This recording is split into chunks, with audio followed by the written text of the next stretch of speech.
Okay.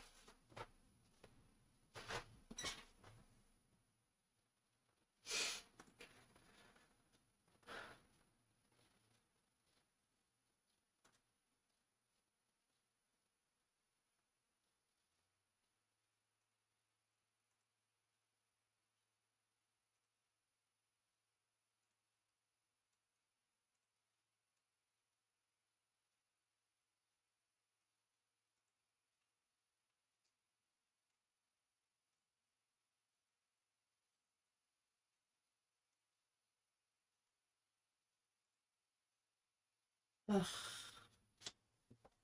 Camera.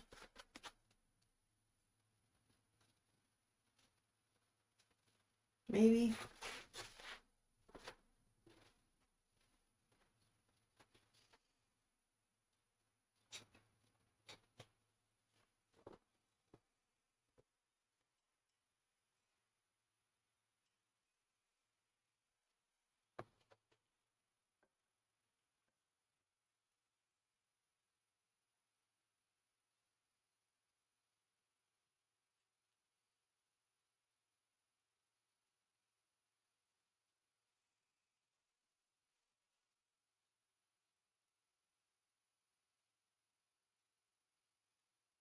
Hello, Panda. Having issues with my main camera right now.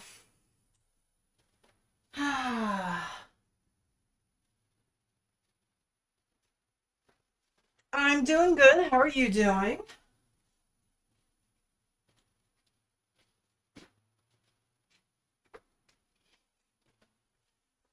I think I need to kill this camera. Yep. Start again. Hang on. Well,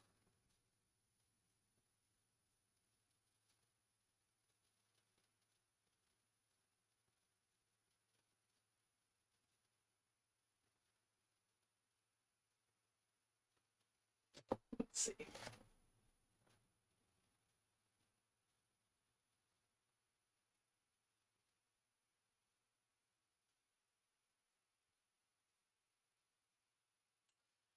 Uh,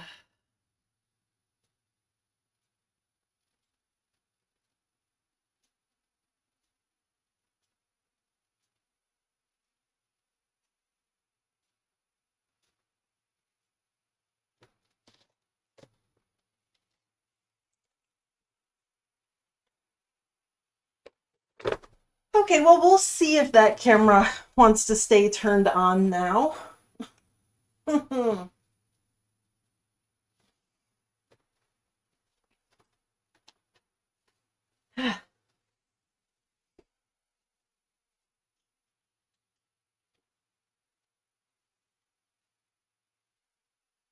Okay. So my big project today is actually a pretty small project, and that is just I'm making a Korok seed. This is ostensibly one of Choli Knight's patterns. So she has the Korok that's just available for anybody to use. It's just one of her free patterns. I modified it a little bit, and I sew it up differently than what she says to do, just because I found it goes quicker and it's a little easier. And then the embroidery files that she provides don't play nice with my machine for some reason, so I designed my own based on hers. So the outer shape here is the same as her actual pattern piece. But everything that's on the inside, that's something that I drew.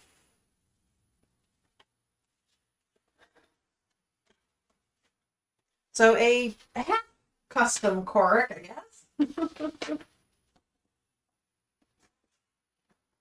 Yeah, okay, so here's her Korok shape. I've made the legs and arms a little bit wider, and then I made the top bits a little wider as well. I just think they sew up a little bit easier. And then where she has the opening left for the turning and everything, I don't do that. I sew the entire outline and leave this dart for last. So that's where I'll sew up there. Like that's where I stuff it, and then I sew up the crotch of the cork lastly. Wow, that camera is so delayed. Why does it hate me? Ugh. Okay.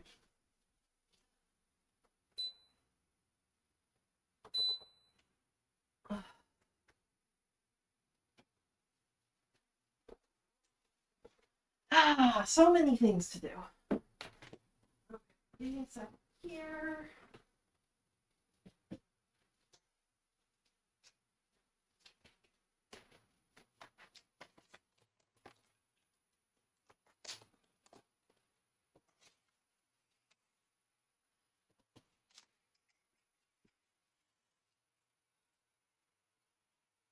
Okay. Oh, camera. Camera.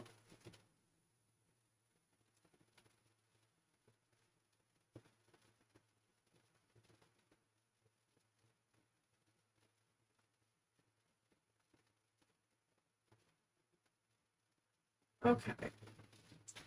Well, that's fun.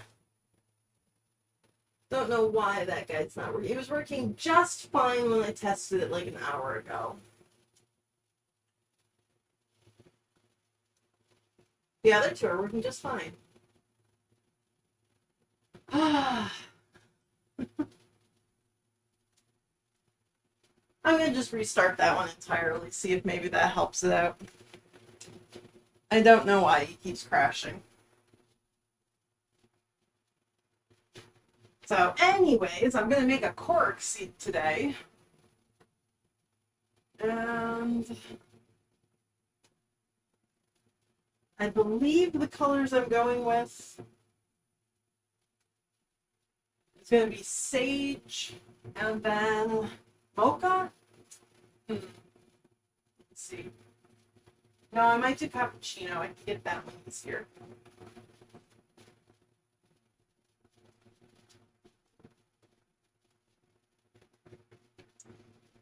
Okay, phone, have you restarted? Are we going to function today? You are still restarting. Cool. Okay. Well, I believe the colors I'm going to go with are sage green and cappuccino. Those two.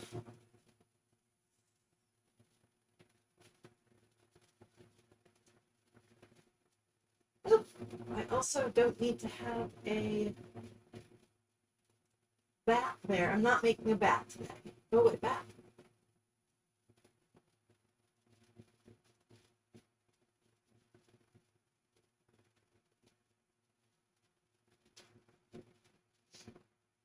Okay. Are you restarted? No. Why are you not restarting?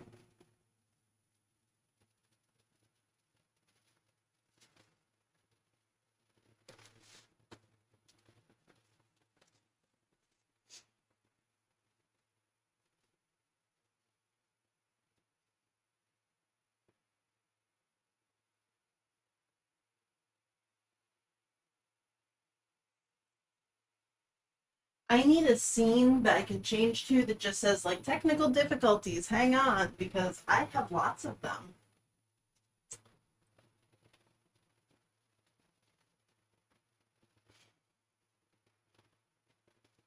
Let me see.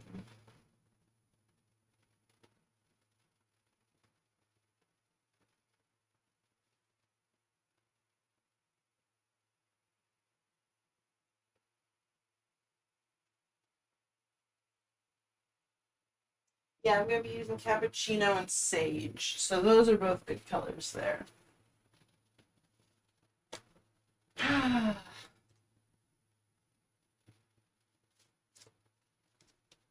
In the meantime, I guess I can cut out some stabilizer and everything that I need while we wait for things to restart.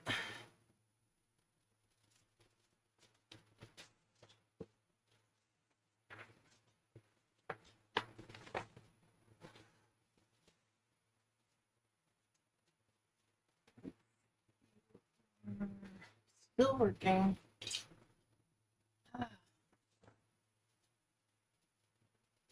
My hoop. for the,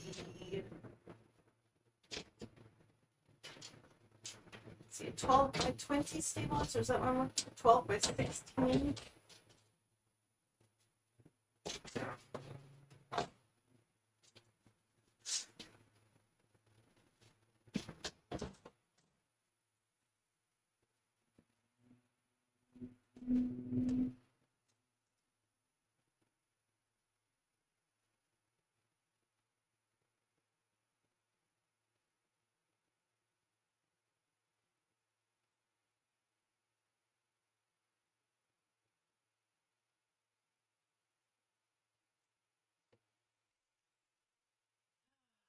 Okay.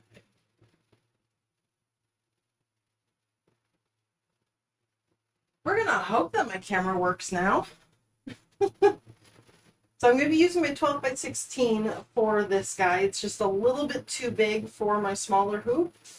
So this is my 260 200 millimeter hoop.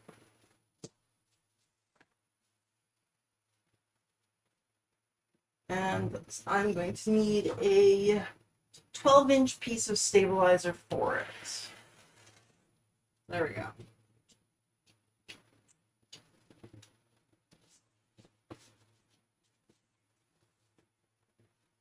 Move that out of the way. I'm gonna have to just keep looking over my shoulder at my computer, just squinting at my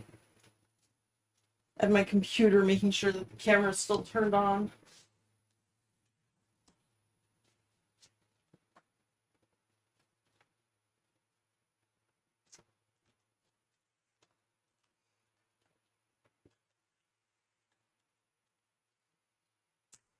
There's my hoop. I'm gonna draw my center marks.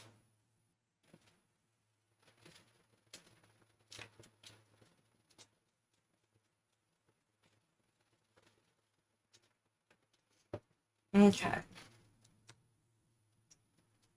And then this, I never actually cut out. So where'd my paper scissors go?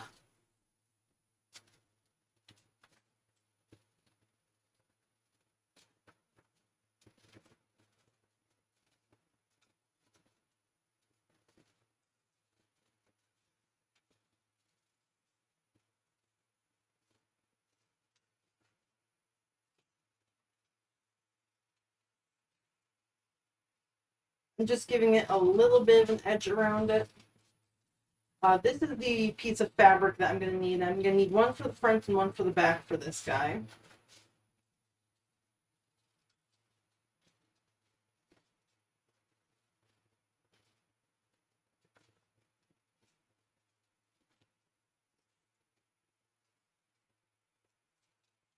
Okay. Ah.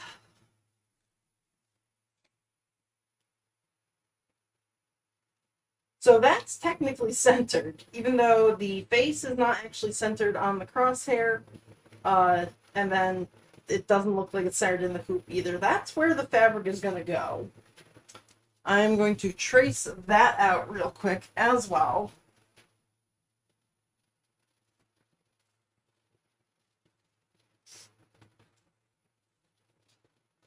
I'm not being super precise here because I already have a little bit of extra fabric that I've planned around the edges. And then I'm going to actually cut the fabric slightly larger than this one as well, just to make sure that everything is covered there.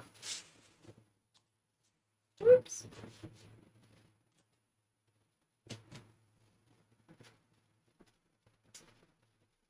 And I'm gonna pull up my sage. So I've got cappuccino for the body. And then the face is going to be in sage, which I have about a half a yard of.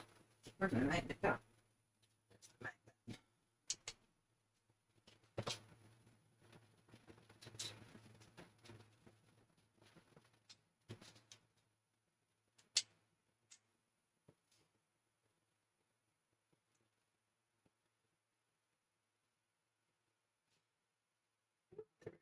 Okay.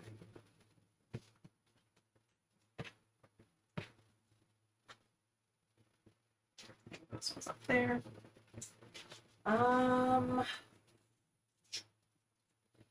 I think the best place to cut it is I'm actually going to come down to the bottom corner. I'm going to get one out of there. And then I might move back to that side and grab one there. Let's see. That does stick up a bit. So maybe I want to leave this piece for later, and I'll just take two out of sides here. I don't like that, though. If I could get one here and one here, that'd be better. But if I'm going to here...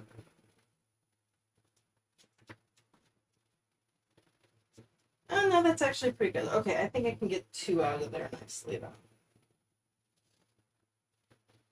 I'll lose a little bit of a chunk around it, but he's also a really weird shape. Forks are not my favorite to make just because they are such an awkward shape and they have to be cut like all out of one piece of fabric.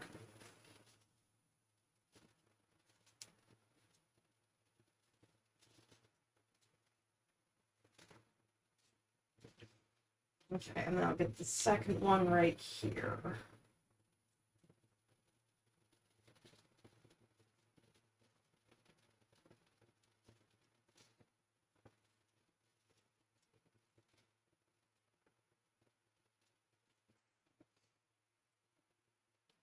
Okay, so those are my shapes.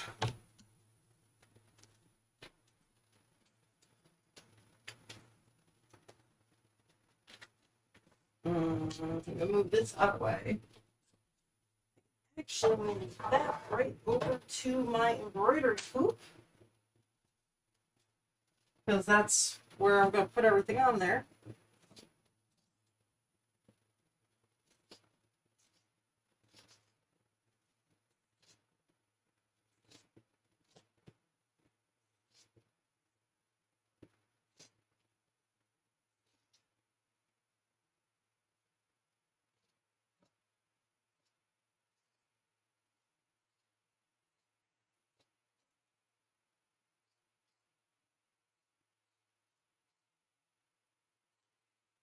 Okay. That's all the green I need. So I'm going to put this away. Half and half.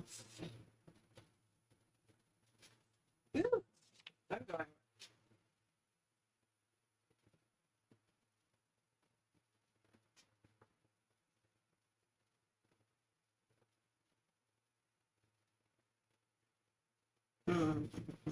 Yeah, flipped over. I'll roll it up this way.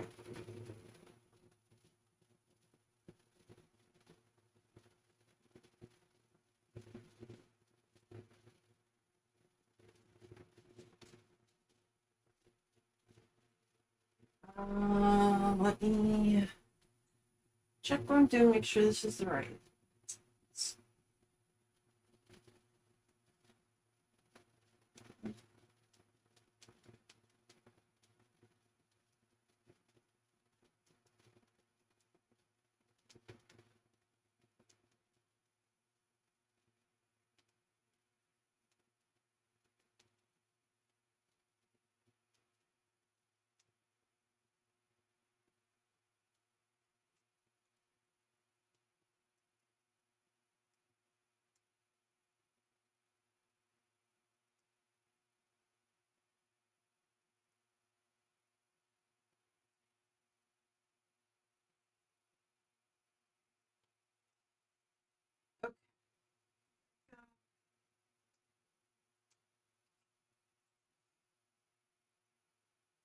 Not much of this fabric left. I'm not even sure if I actually have the half yard that I listed there. So I am going to change that from half a yard to a quarter yard.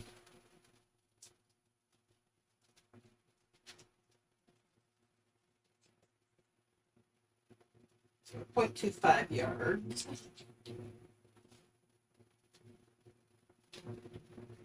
Oops, other side.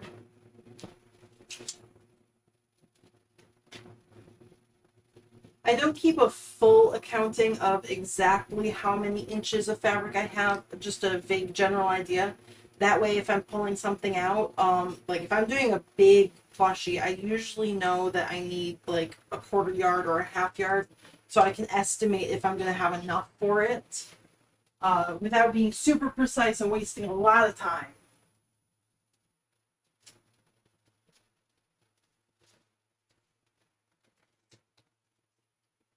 Okay. So these are my fabric bits. I go around. I'm not bothering to cut out the exact shape because these are going to be cut out after all the embroidery is done on them anyways. So that's just kind of waste fabric down there, and regardless of its shape, it would still be waste. Whether I cut it carefully now or just kind of hacked it off later. Ugh, so many fuzz-ups. And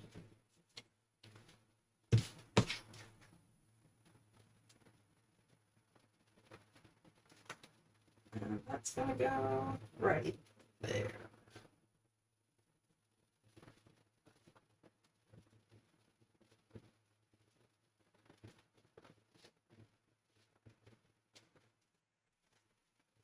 And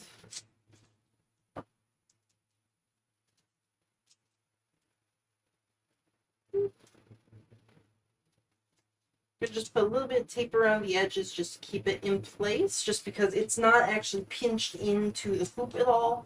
So I really don't want it to shift. The stitch that will go around it will also hold it down in place, but until I get it to that stitch, I don't want it to wiggle.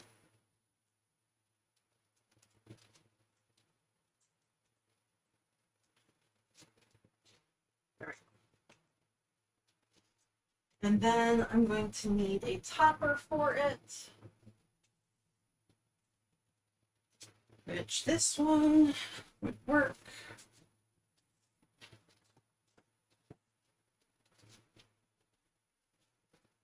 Have bobbin thread, that's good. Nope, attach that yet.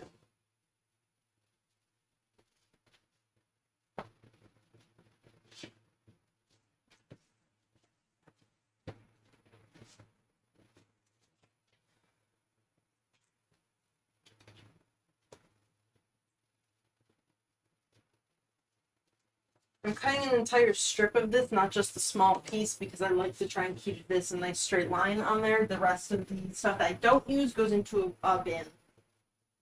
Oh, fuck it.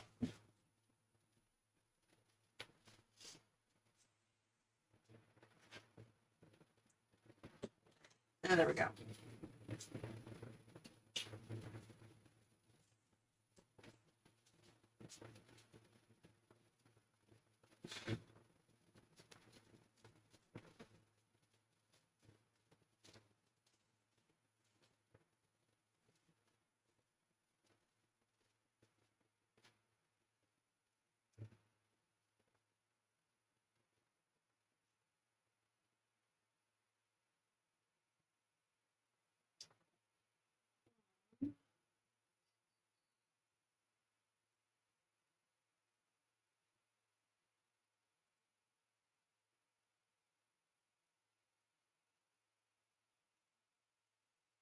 Okay, so that's my topper.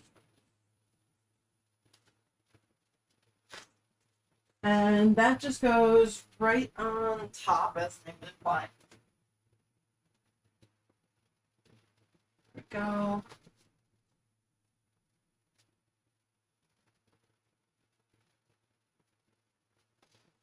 I do want a little bit more tape on that.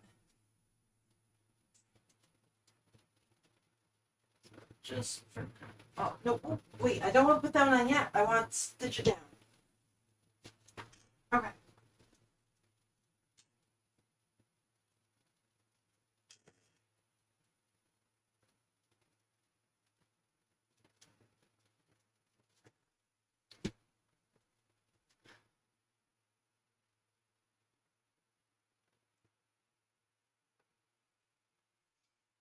Okay.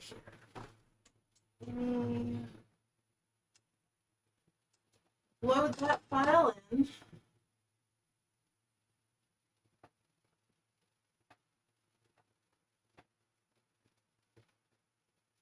Two 200 hoop, centered in hoop, go.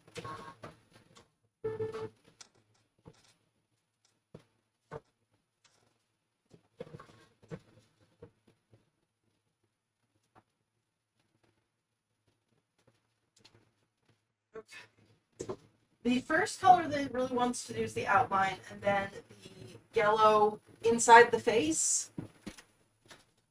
So the center vein lines. So that's the thread I'm going to put in first. The color of the outline doesn't really matter. But probably shouldn't have purple. That's what's currently in there.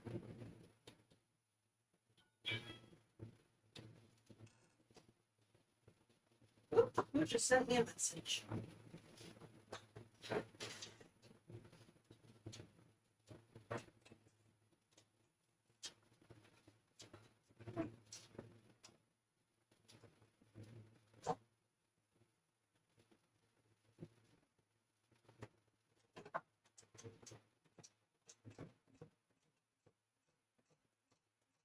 You didn't grab the thread at all. Why not?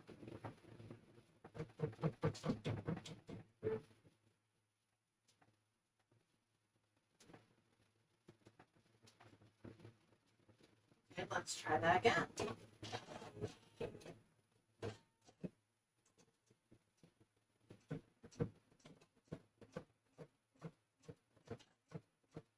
Okay.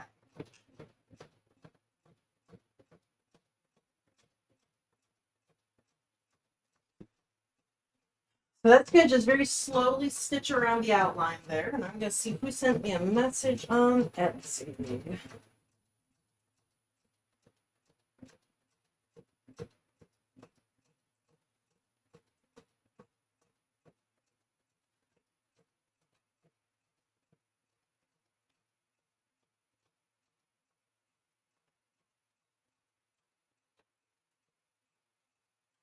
Okay, I'm going to move that fabric to be shipped.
Okay, so that's my outline.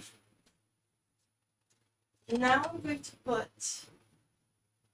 Oh, I probably did not have to take that fabric out. Sorry, I'm thinking of other things right now. Whoops. Okay, that thread needs to go back in afterwards. But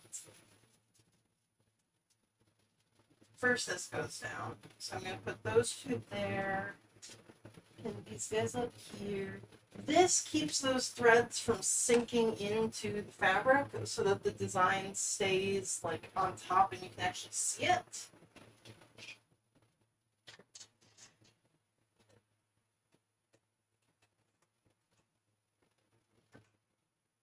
Okay.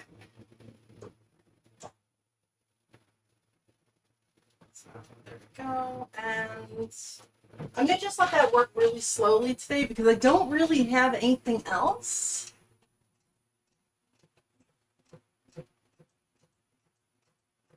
And I'm actually going to see if Robot Person wants to stop by and see the squish.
Maybe slightly quicker on that. There we go. We'll just have that guy going. So that's doing my yellow lines there. While that stitches, I am going to be cutting out my Korik body.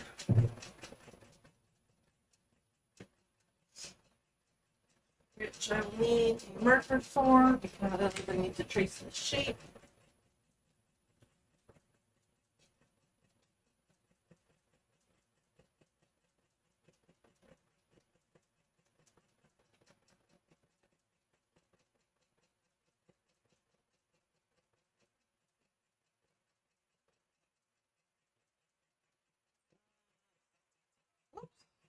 Smack everything. Okay.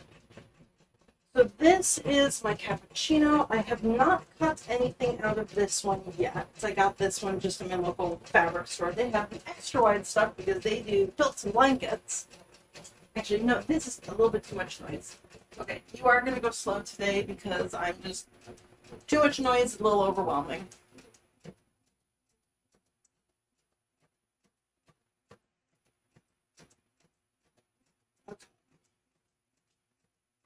So for the Korik body, just to make it a little bit easier than what Trolling Knight has on her pattern, I don't cut out both of them. I cut out one, and then I cut out a larger shape for the other. And then I'll cut around the outside afterwards.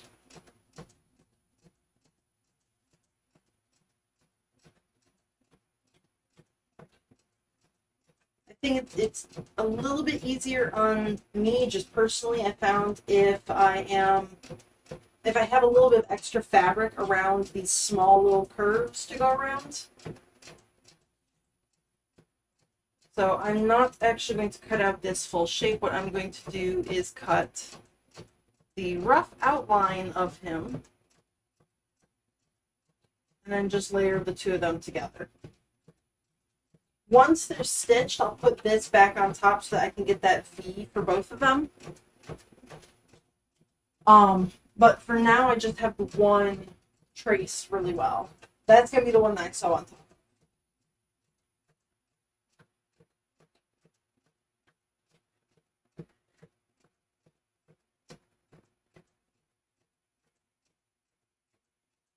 I don't cut out all the little shapes either because I'm going to be stitching them and then cutting them anyways. I just find it's a little bit more time efficient and then easy to stitch this way. A little more chaotic too.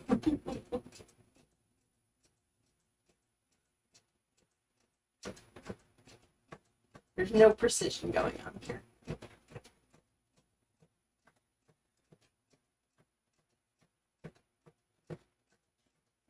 Okay.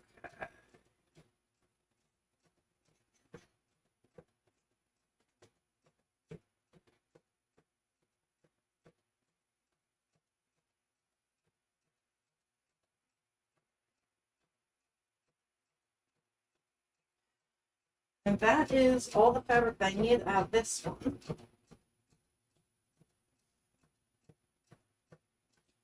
And it doesn't look quite right. Oh well, you know what? Close enough. I like to try and fold up my fabric all in the same size and direction, just so it stacks nicely, but the extra wide ones fold up a little bit different. Normally the fabric I get is about 60 inches wide. This stuff is like, I think it's 82, something like that. It's a different measurement that can't be folded easily down into the 60 that I normally have.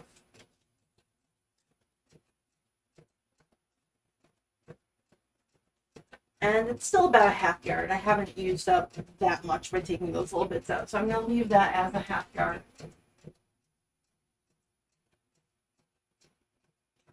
And just put that away. Okay.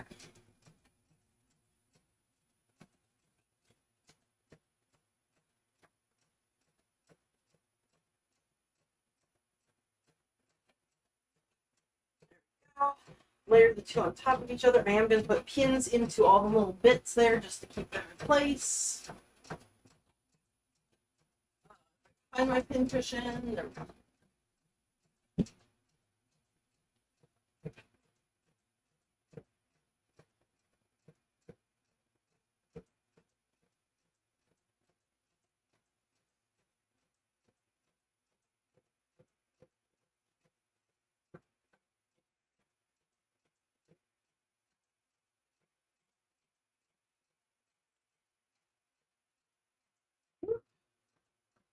I didn't trace that little toe very well.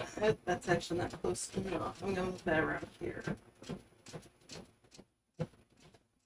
You're not supposed to sew over pins ever. I do, but I don't sew over the heads of the pins, just the pointy part. So I'm actually going to flip these around so that they are pointy part towards where I'm sewing. Better to sew over. Which you shouldn't do.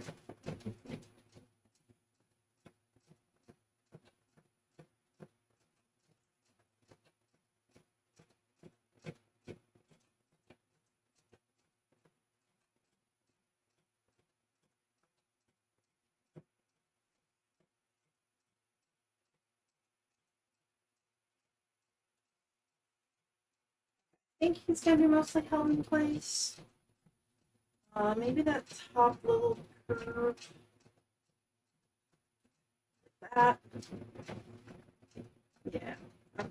I'm not really concerned about the straight lines. I can just kind of shift them and adapt, but if I'm going around the legs and arms, I do want to make sure that they are being held in place.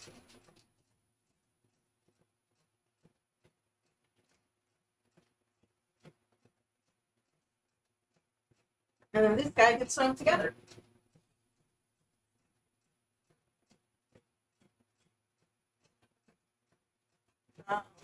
Oop, oop, oop.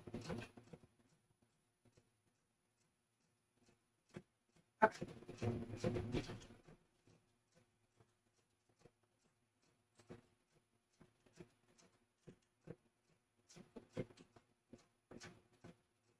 No brown.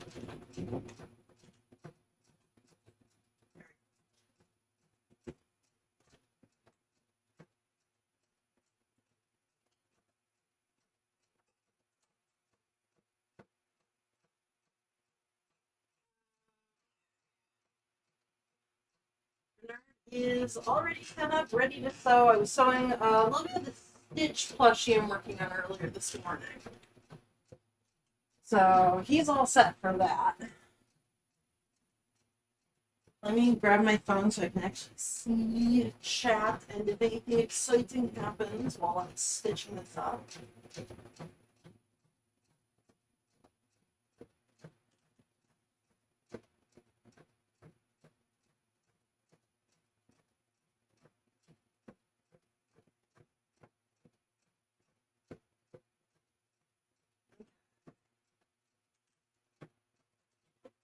I don't want white thread in the top, I want brown thread up there as well.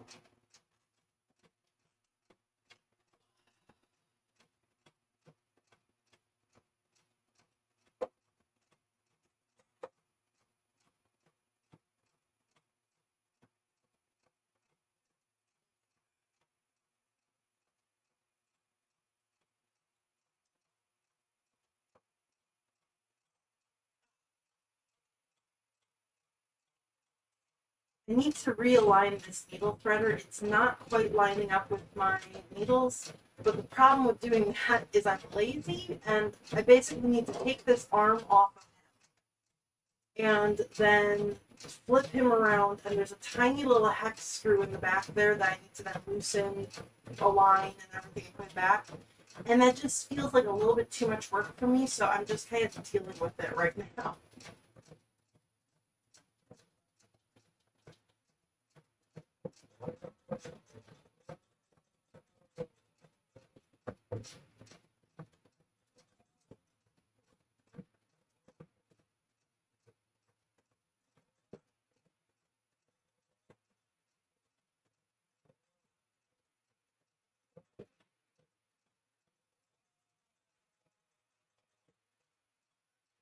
One leg.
So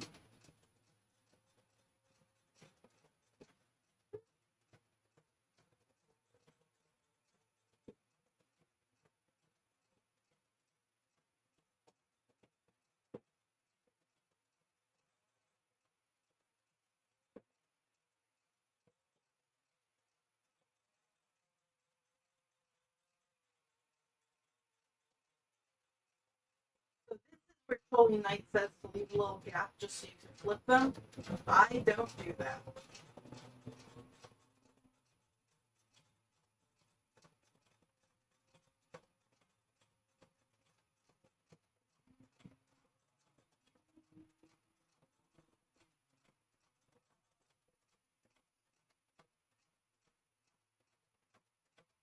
You made one. Did you make a cork seed?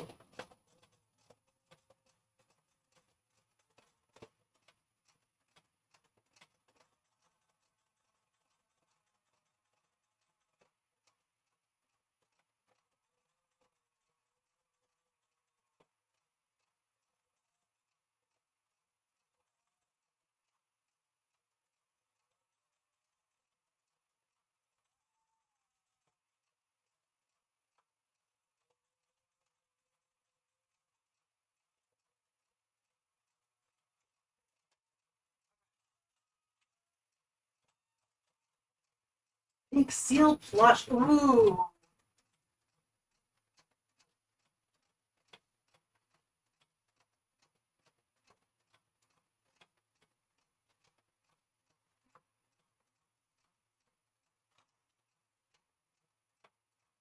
Okay. There's my cork all stitched around.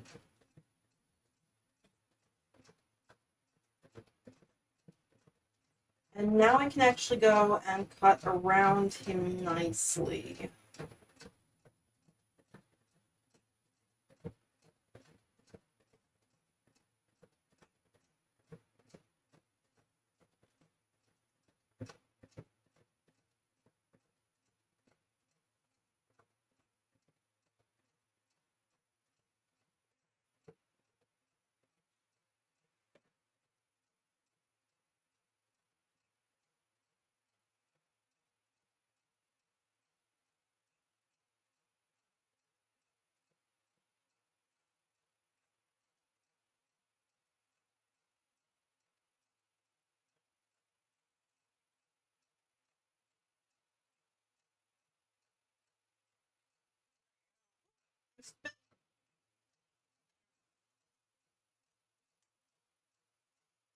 And then, where'd my tiny scissors go?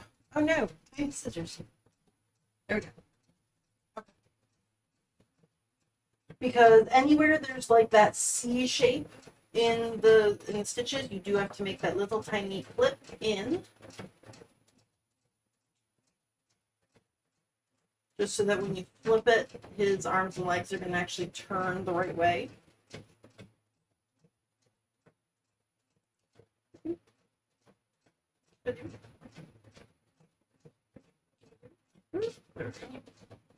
And then I'm not going to use a rotary cutter to get in between all the little tiny bits up top. So I'm going to just cut those with scissors as well.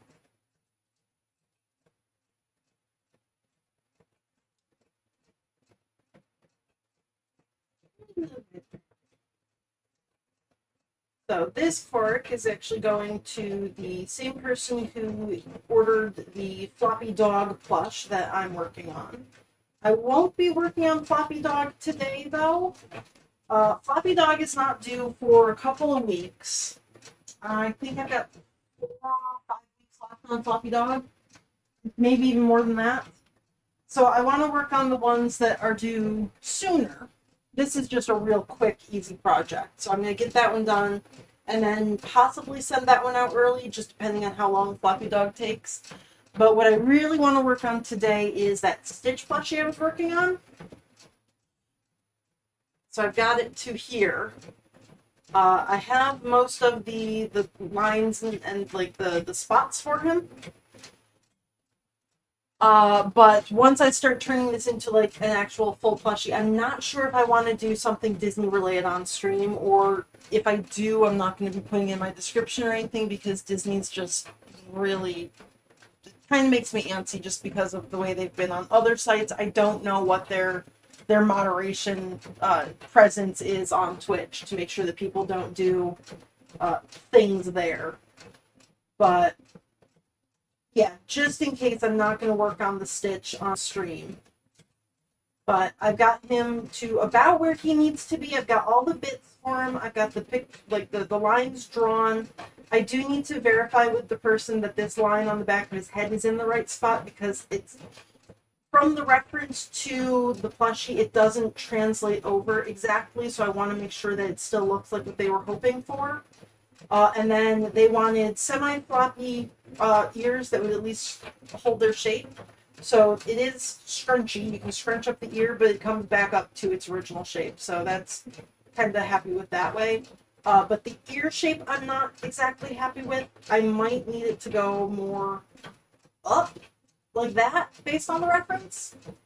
So I took a whole bunch of pictures of this morning, and I'm sending those out this afternoon just to see if the shape is proper or not. But the parts that I know are right, I do need to trace those out and actually put it into my embroidery program. That's not something I can do on stream because it'll kill my computer completely. So once I finish the Korok and make some new hair for Lan, then I'll be working just not on stream so I can make these embroidery files.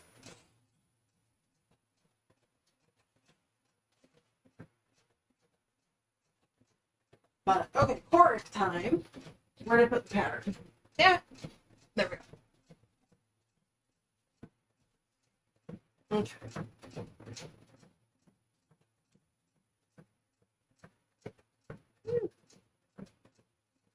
And there we go. So now I've got that V on both sides. I'm going to trim that and then half sew it on my sewing machine. And then leave the rest for hand sewing after I've stuffed it.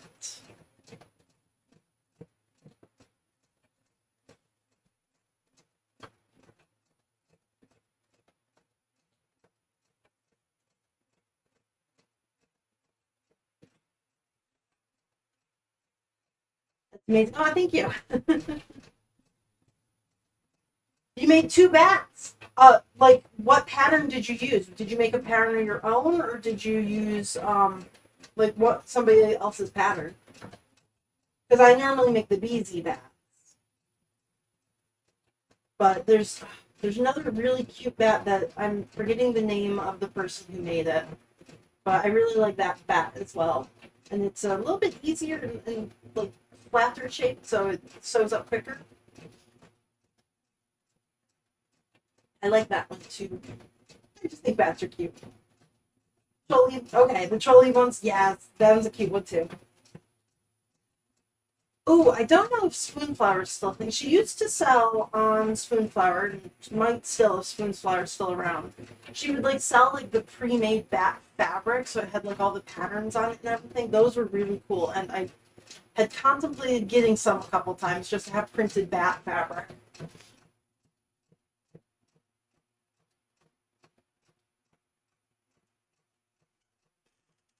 Okay, sewing.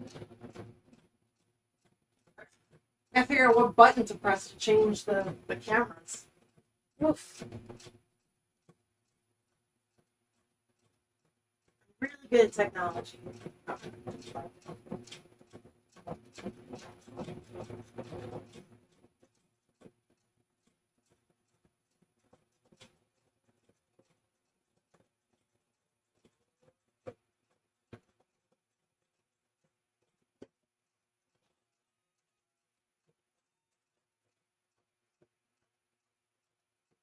Fabric on the ears and wings.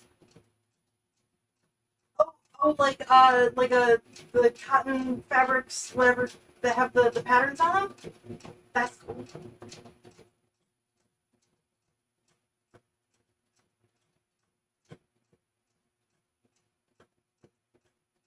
Harry Potter bat, yes.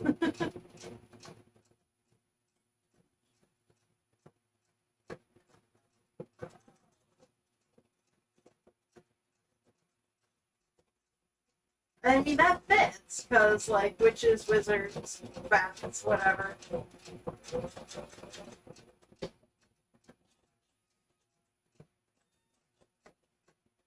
Okay, there we go. So basically, what I did is I just folded his crotch in half there. And I sewed up the tips of those darts because that's kind of hard to do by hand and keep it really, really like even for me. Like I really struggle with the tips of darts when hand sewing. So I'm sewing that on the machine, but then I do still have a hole down the bottom of the crotch there so I can stuff him, and I'll hand sew that part together.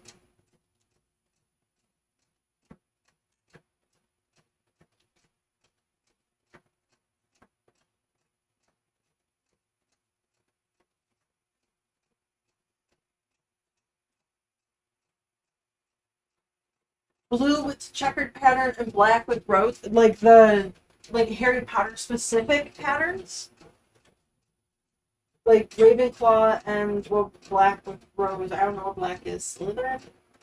They're green.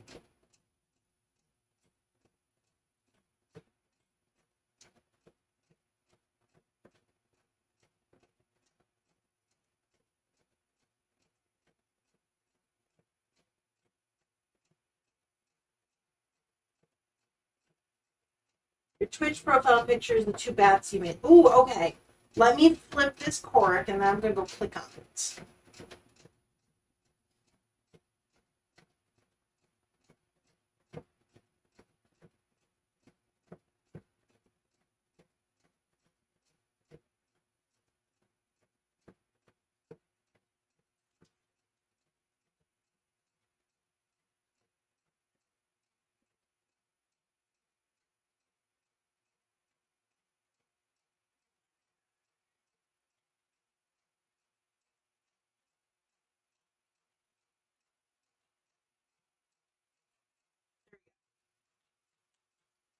flipped, and the dart gives him that round bowl-like shape.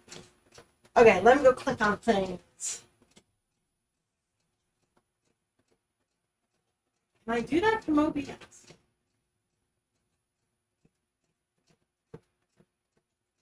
But it doesn't make it big. Oh, it's tiny. Okay, I have to go off Firefox.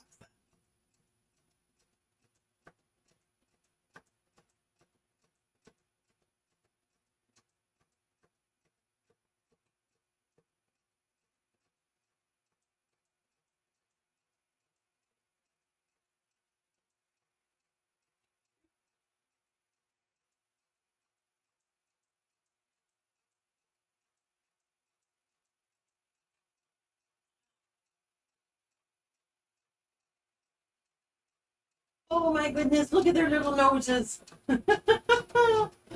Oh, I love them.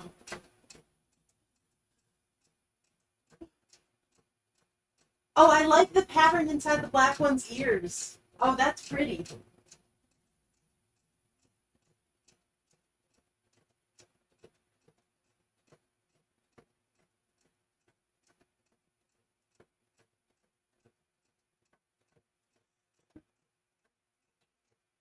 Look at their tiny little noses. That's one thing I do regret about the BZ Bat pattern, is that she doesn't have a nice nose on her back.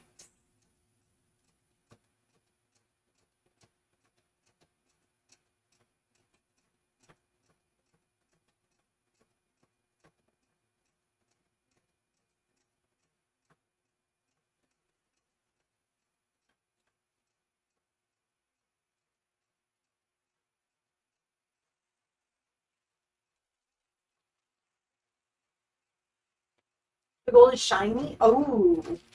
No, that doesn't come across. Well, the picture is very small. But that's so cool. Shiny bats. Shiny bats.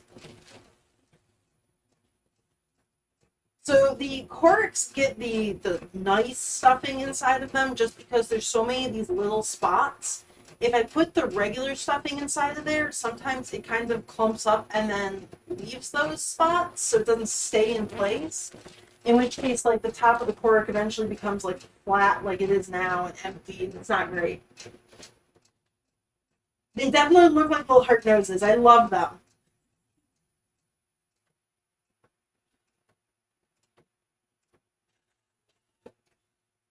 Yeah, if I could figure out a way to add little noses to BZ's pattern, I would absolutely do that. I tried a couple of times though, and just the noses I was making did not look right. It's just not quite the right shape for a nose, I don't think. Not without like a lot of like little hand embroidery and adding things on top, and at that point it would increase the price of them a lot. So I don't think the nose would be like economically feasible. But I love them. The little noses. I would love to put noses on my bats too.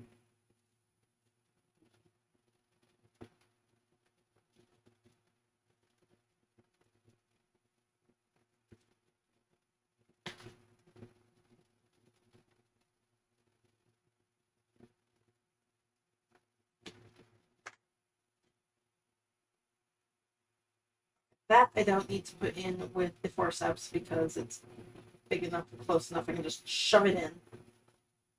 My embroidery machine has stopped, so I think Thomas needs the next color. Let's see. Yep, he needs his green. Let me swap over to that.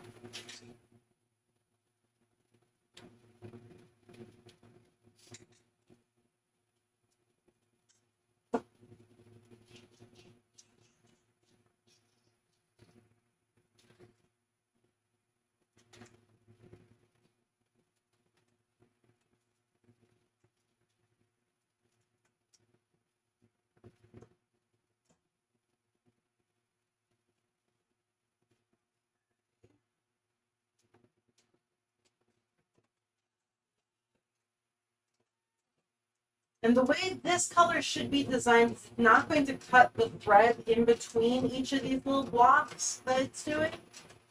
It'll just jump from one to the next. So hopefully that works.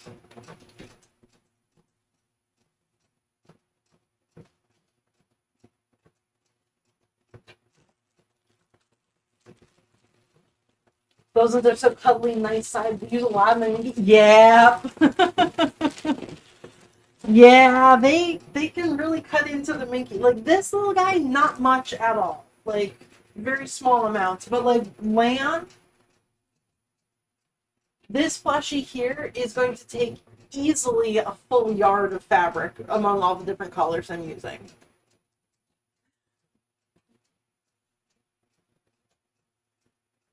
But I also buy a lot of Minky, and I use a lot of Minky, so it's kind of something that I factor into when I purchase Minky. I buy in bulk.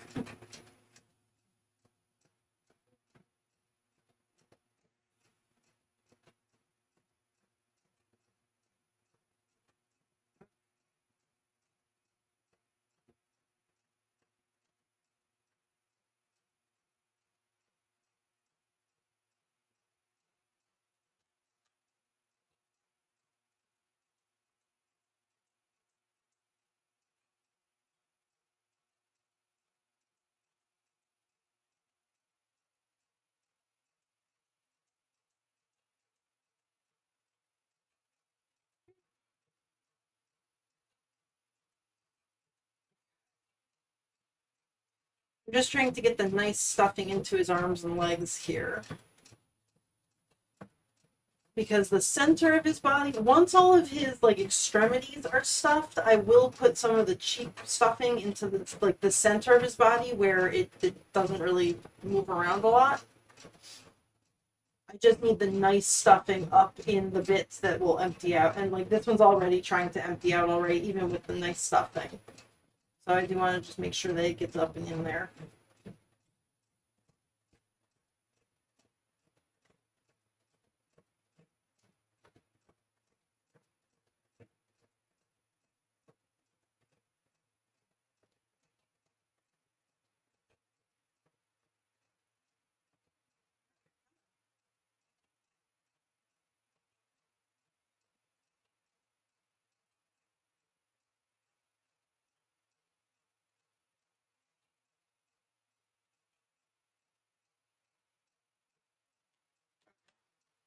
I think that's decent. The little one wants to keep emptying out, and I cannot keep the stuffing in his hands for right now.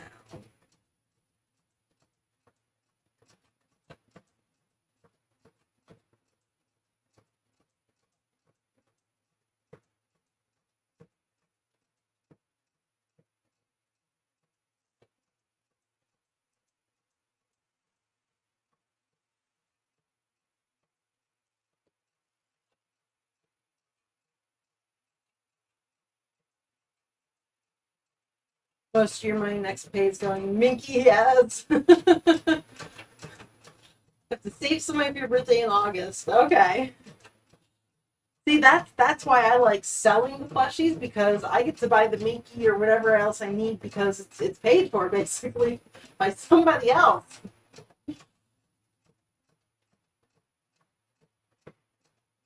So I can justify buying a lot of Minky just based on the fact that it's being paid for by someone that's not me.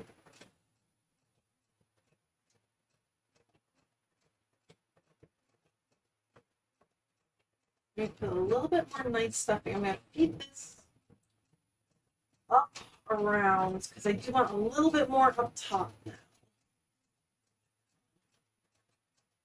I really want him to keep his shape and not lose that stuffing in there. There we go.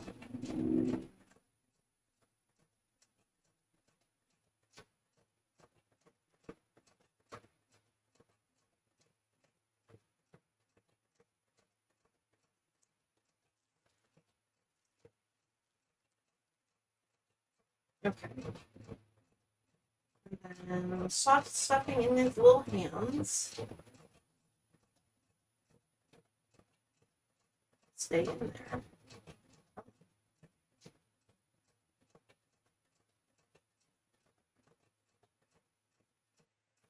So essentially I've got like the outer ring of him, it's full of the non-clumping stuffing, and then the center of his belly is the clumping stuff.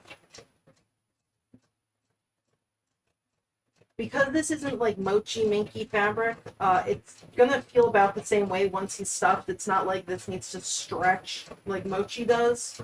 So this just helps keep that shape a little bit better, longer. If this was super stretchy fabric like the mochi minky is, then the mochi stuffing here actually matters because the clumpy stuff will not spread out when it stretches. But this is just a regular minky dude.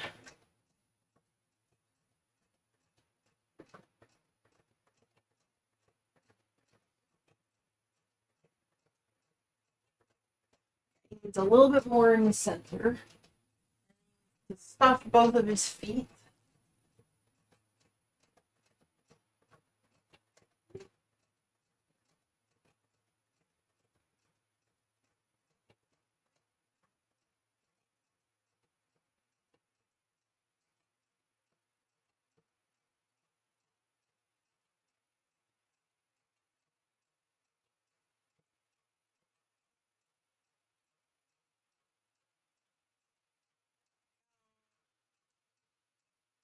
I can get his feet stuffed together with the nice non-clumping mochi stuff.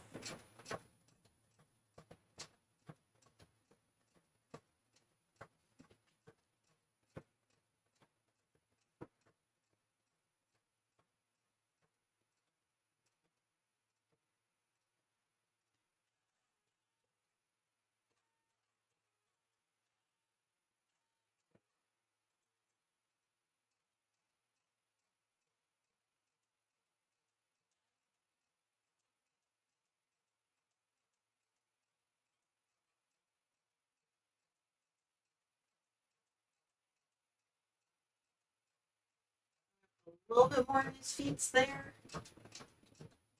Just a bit in each foot. And feet.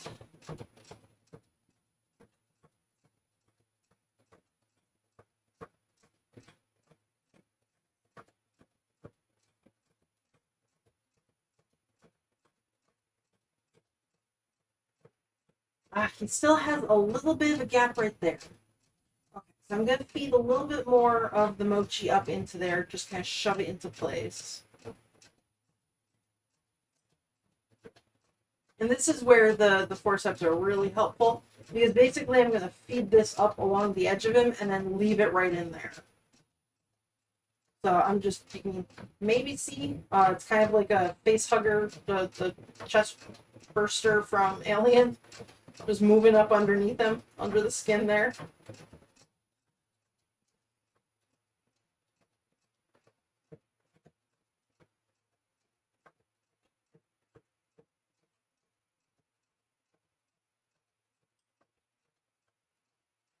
And a little bit more on that side as well.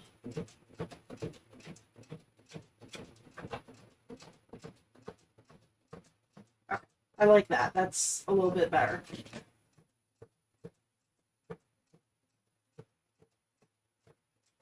Okay, so I don't need the rest of that. Don't need that either.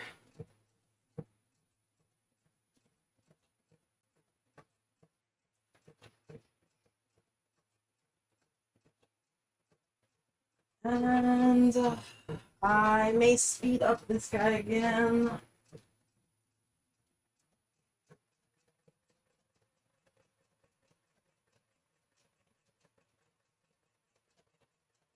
I've just got a lot of noise sources in my room right now. It's a little bit overwhelming.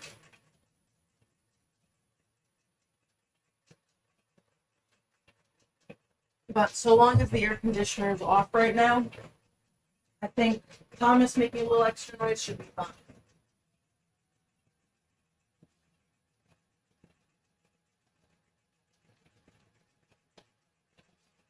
So, there. Now he's going faster. this little guy, the body of the part, needs to be stitched up along the bottom there. So I'm going to do that. Needle and thread.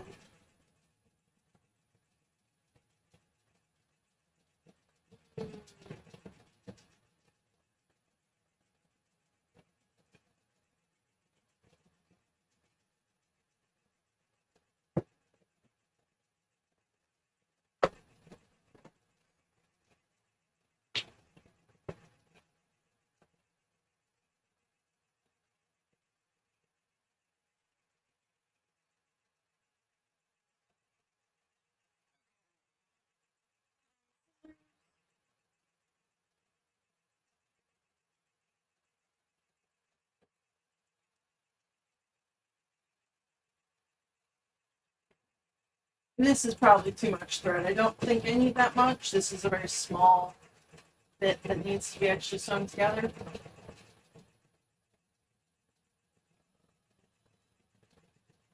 Okay.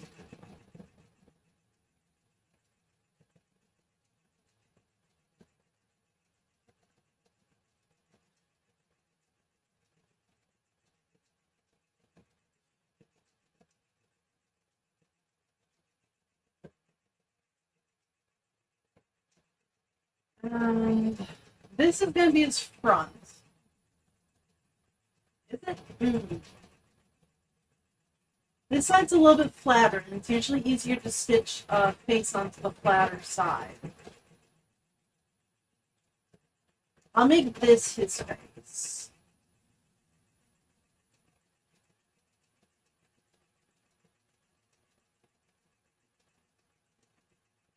Still here just cooking dinner? Absolutely. I don't take attendance. You are absolutely fine to do whatever you want.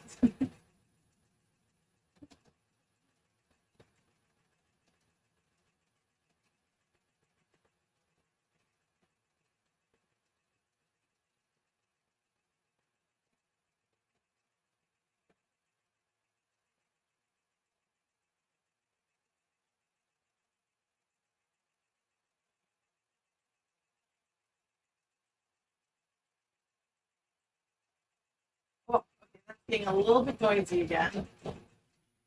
I'm gonna turn Thomas' speed back down.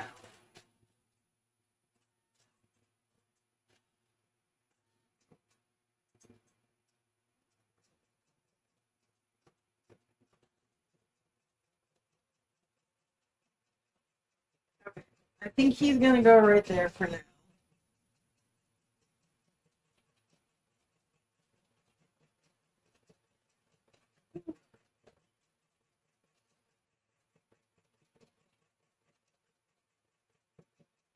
There's just a lot happening.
So that little guy is all stitched up.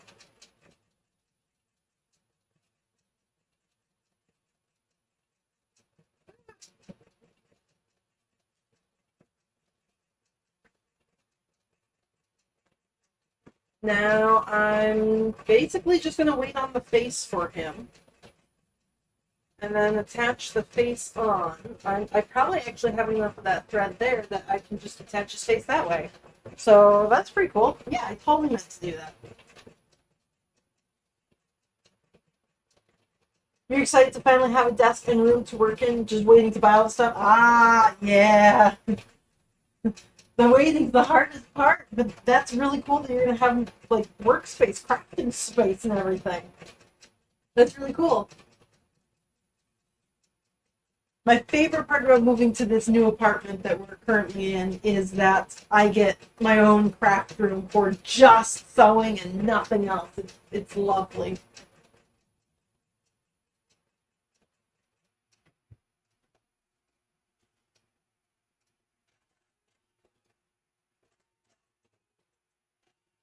Okay. Uh, Leaf, it's taking a while.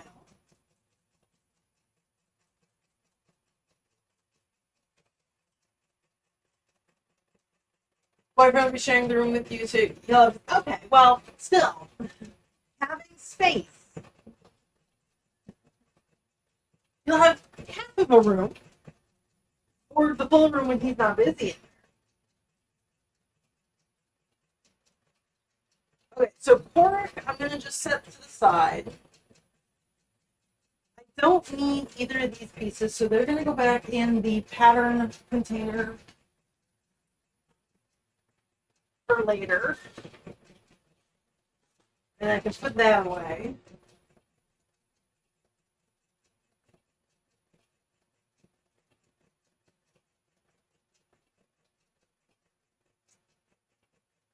And then I did get feedback from Land's owner.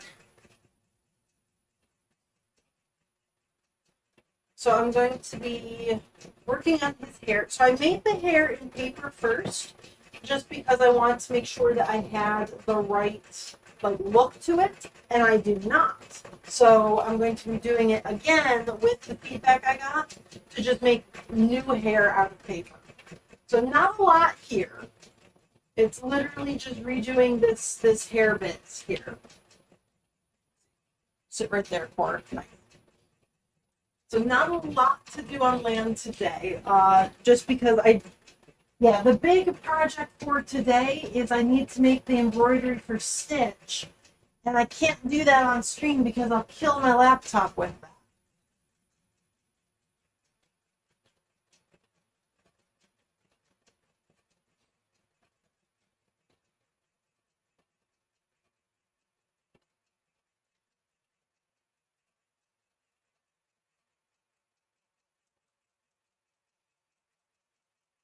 Okay. So his hair is coming off. I do have pictures of all of this with his hair, so if I need to go back to a earlier design, I can kind of just set him back up with the proper hair.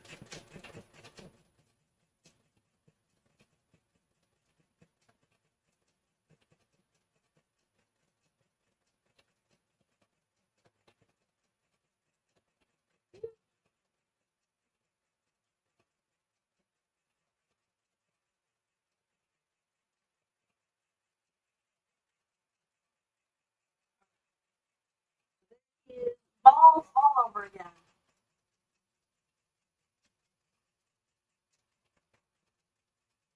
And I need some of my scrap bits.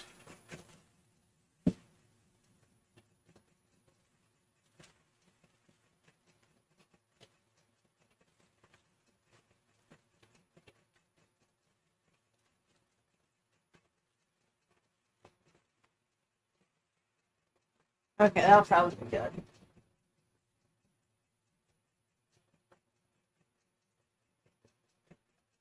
And then I got my feedback, which was on Discord, so I gotta go pull that up.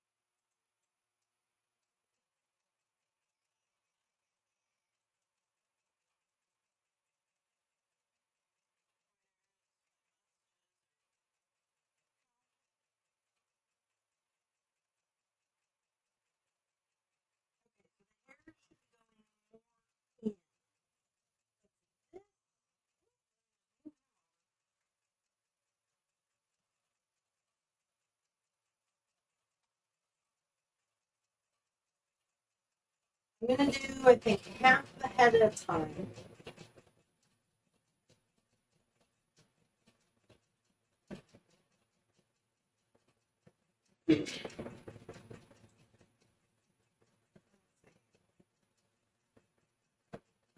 Well, that does give me enough space there.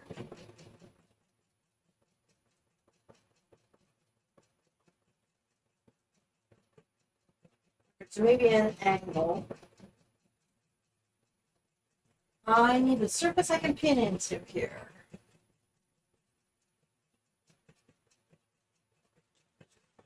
Crap back there.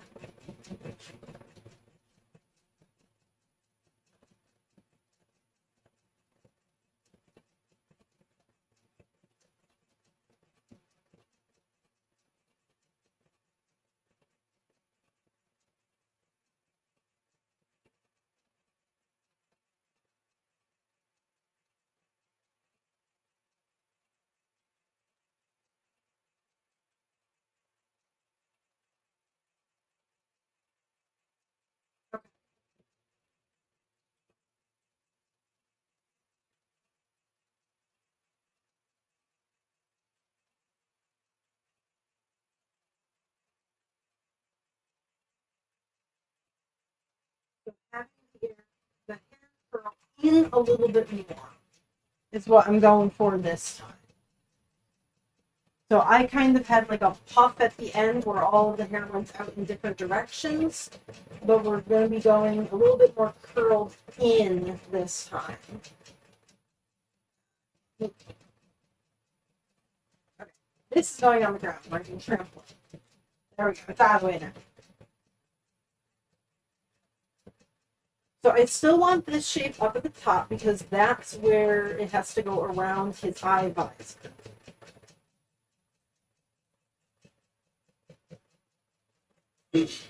And then this line up here is where it attaches to the top of his head.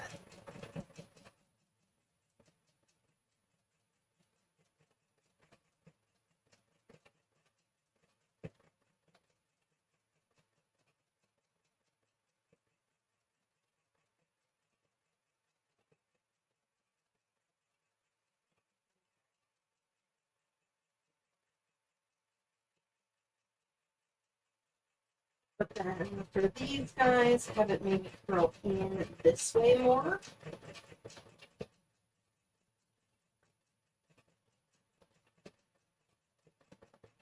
And then this one come and curve in as well.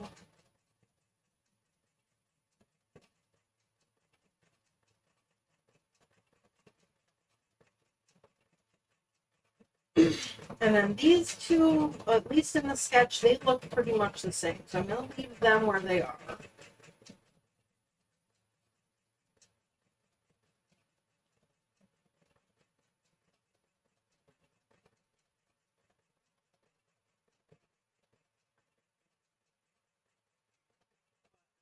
Those two going inwards.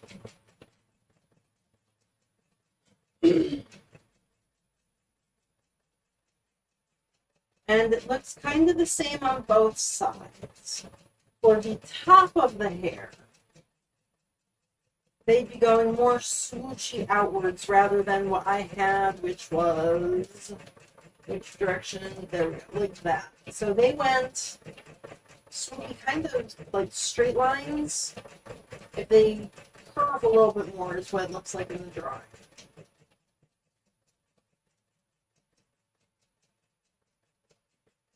Okay, so let me see. I'm going to cut this one out.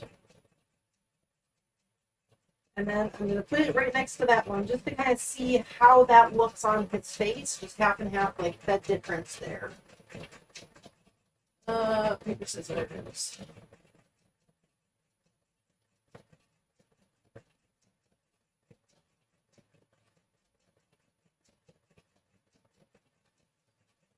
Okay.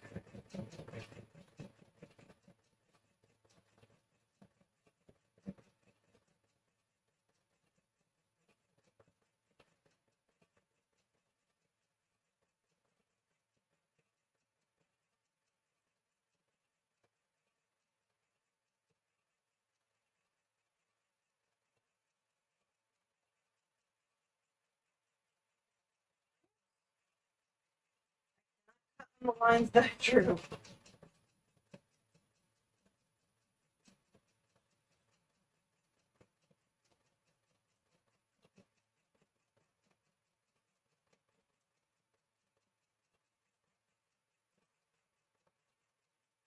I'm going to curve that one a little bit more. Even than what I drew, I add a little extra curve to that one.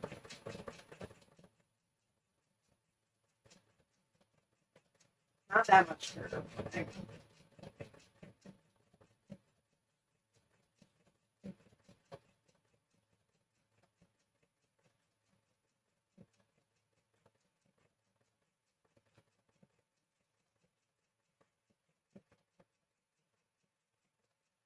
Okay.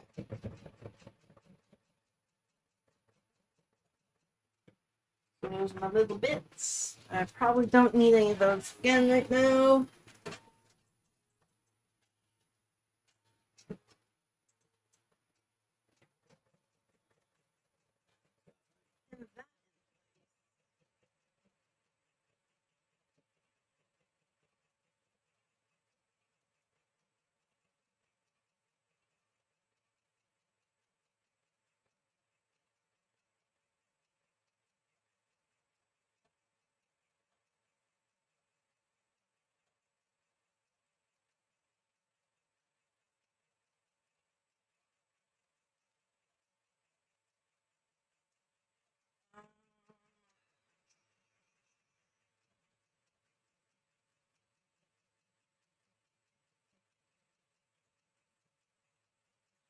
I'm going to take this off and slice it and rotate a little bit there.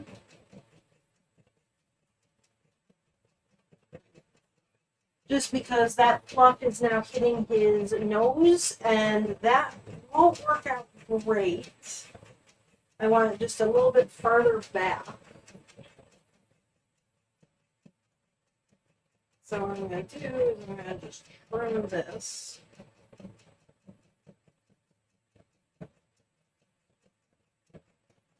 So I just cut most of it off, and I'm going to just rotate it back a little bit. And where'd my tape go? Oh, I put my tape away! Crazy. Okay.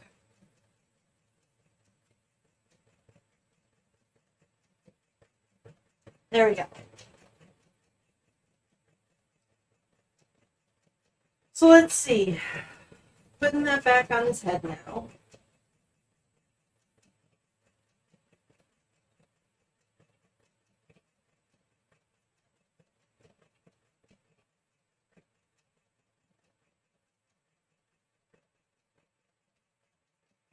So that's a little bit better. I like where that curve is coming in. I might take a little bit more off here just because I want to have that space there for the visor attachment. But I do like where that is connecting better. I might also bring this up to here. See that, right? Just take off that little bit.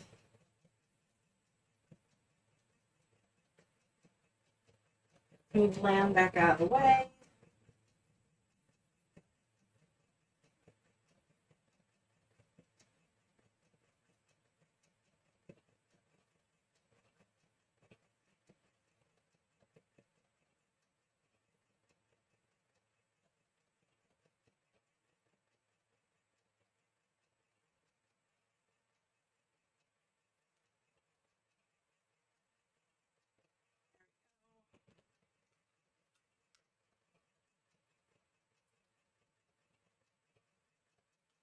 Okay, so I think this is going to be attempt number 2 on his hair. So I'm going to need a second one for the other side, just so I can pin it on both sides of his head nicely.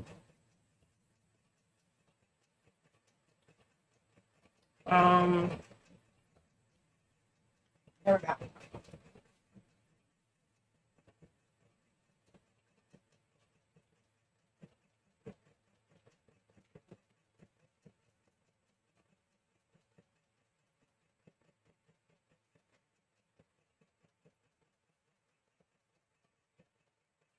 I'm just trying to find the best way to lay it in here to cut the most efficient use of the strap bits.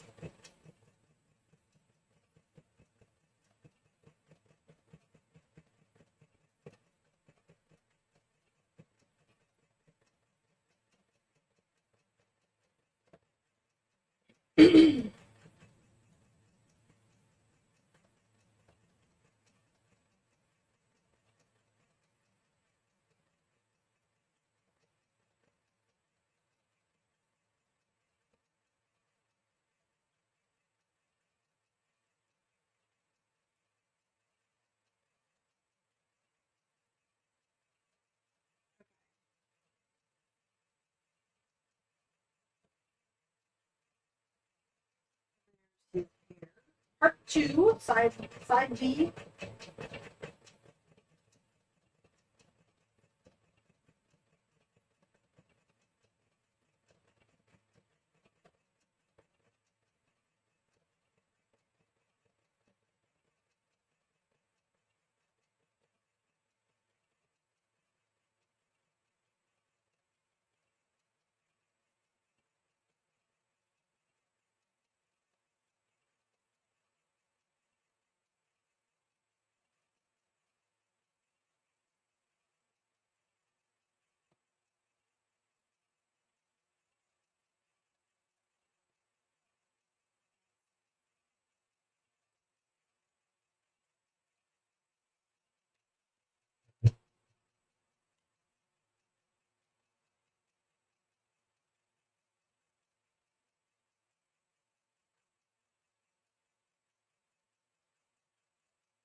So there we go. There's the two sides of his new hair.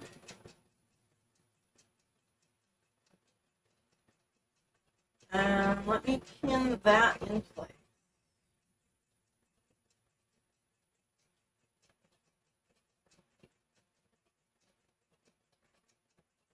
I think this goes way past halfway. Okay. So I'm gonna just pin an overlap, I guess. Don't know how I traced that one wrong. Interesting. Well, either way, that's where his hair would be.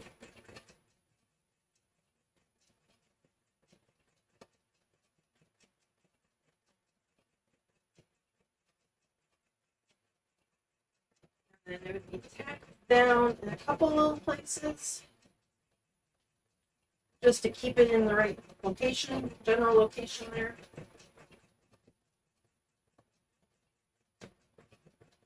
And fabric flexes and bends and lays smooth a lot better than paper does. So it wouldn't stick directly out like that, and it's not going to lay as flat like this. It's going to be somewhere in between the two of them. Yes. I like that. There we go. That's a good place to pin it.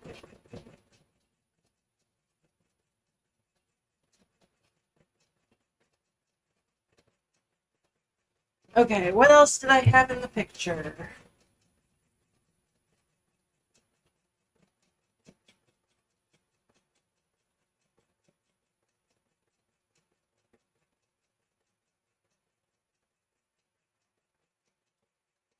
Little curly spiral. It was all good. So I'm going to just kind of put that back in where it was.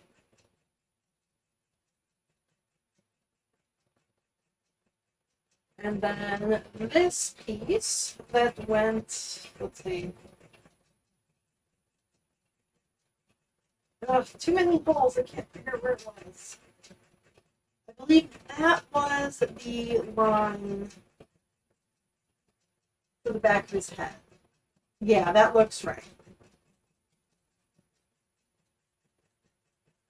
Okay.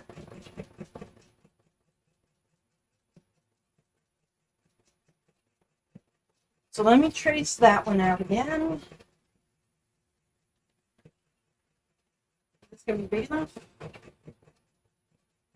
I might have to tape a couple bits together here.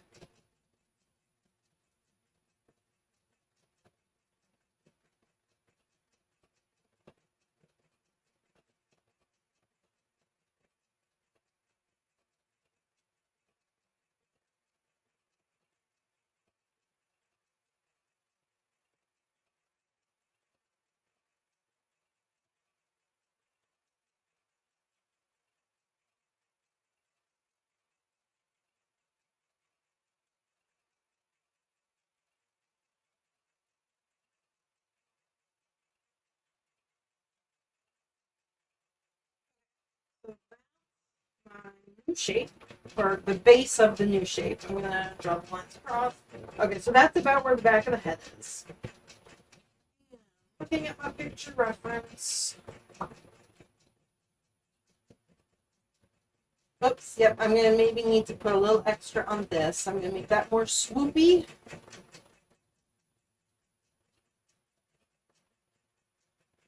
And a little bit extra swoopiness here.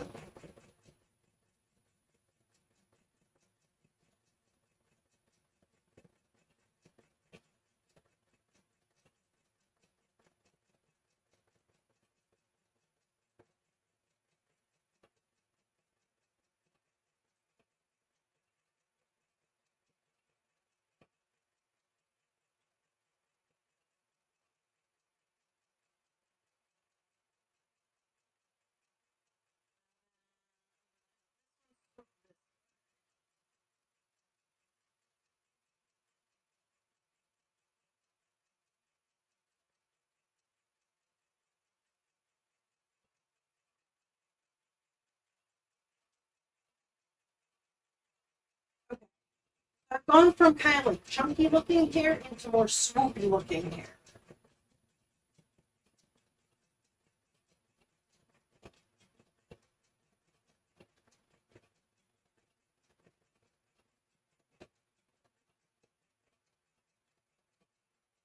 Now that I've cut that corner off, I'm going to use that corner right where I need the little extra little paper there.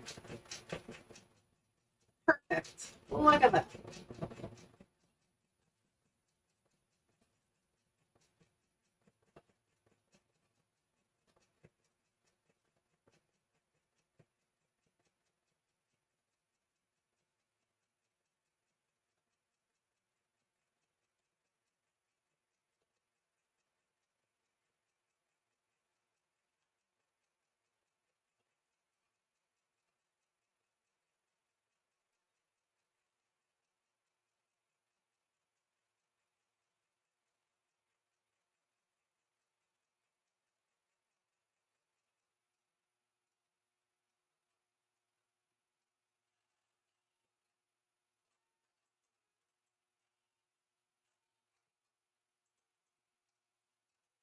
This hair's a little bit more swoopy looking now. It's a little too much.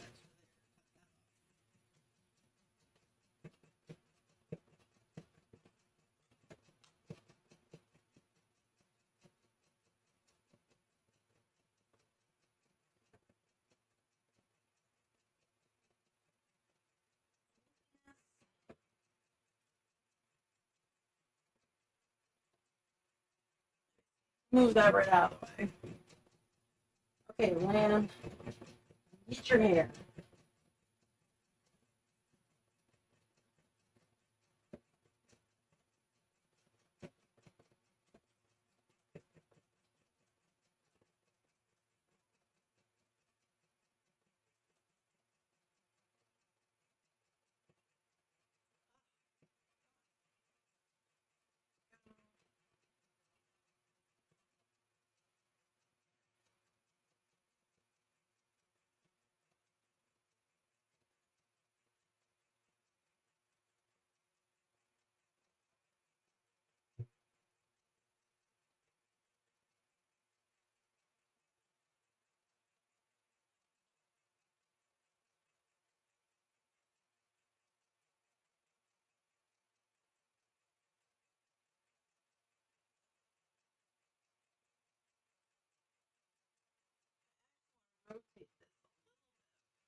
And then one last little bit.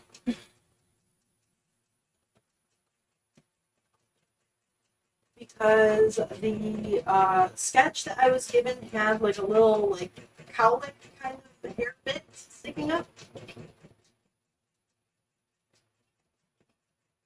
So I'm going to add in a little cowlick.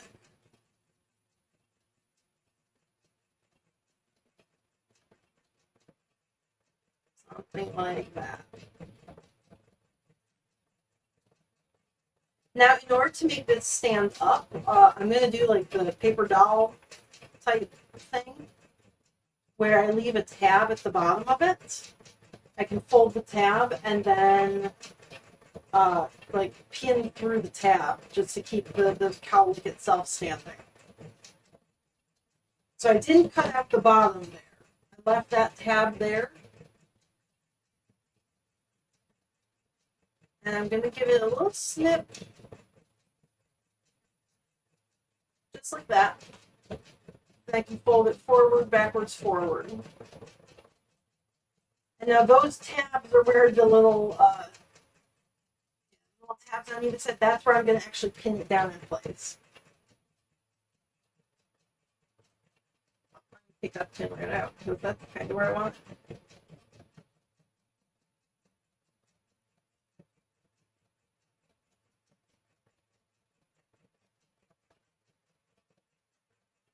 Something like that. Now he's got a little cowlick standing up on the top of his head there. Oh, I might actually want to move that over now that I'm looking at it.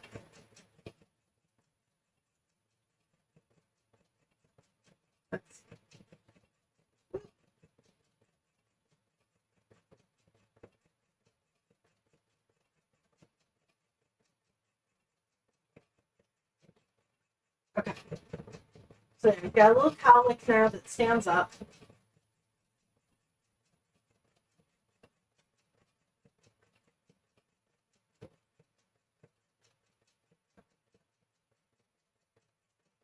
And his hair is turning more inwards. It's still got the little swirl. These guys are a little bit more swoopy on top of him there. I do need one more pin to kind of hold that one down in place where it is.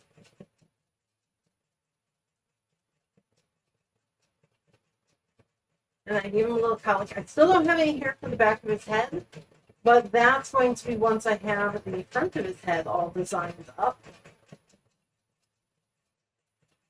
Because I think what's going to happen with that is the hair has to come down, but then he's going to have like a couple layers of hair just to give him that puffy appearance. And he might have to have the hair come down under his ears where it's kind of sewn down around the edges of his ears just to give that like extra puff around him and like not come down here so he's got this empty space. He might have the hair come up here. So that's going to be after I get the front appearance right. Then I'll work on what needs to come around through the back to add to the base there.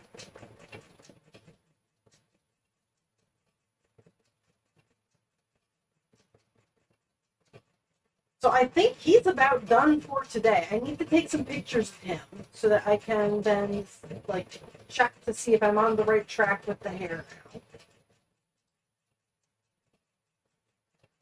I'm still waiting on that embroidery file to finish. It's almost done with the green, then I'll only have the black for the face to go. But that's still going to be a bit.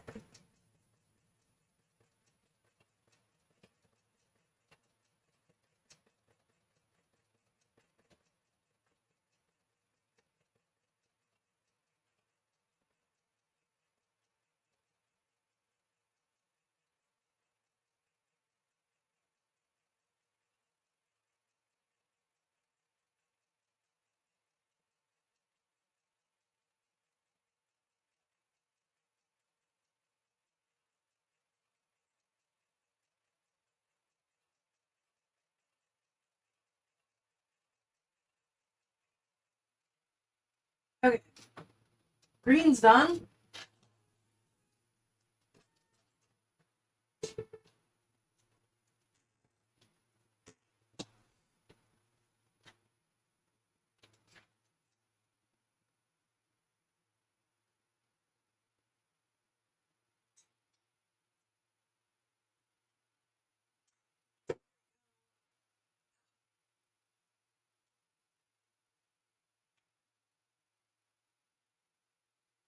Oh my goodness, suddenly got real quiet in my craft room.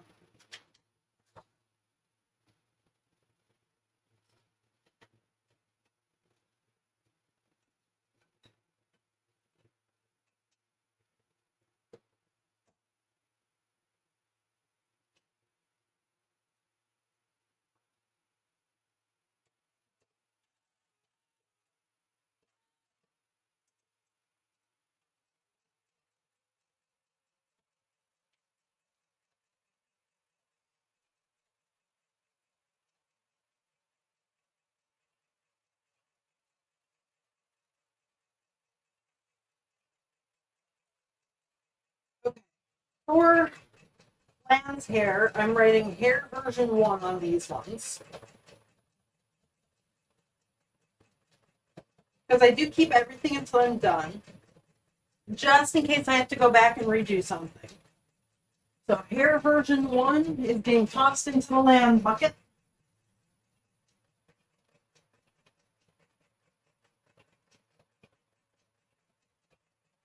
But then I can't really do anything more on him right now.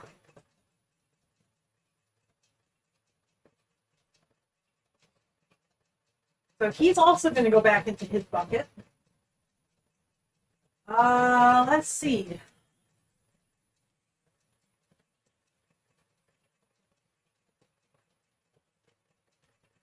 I'm still waiting on the cork bits.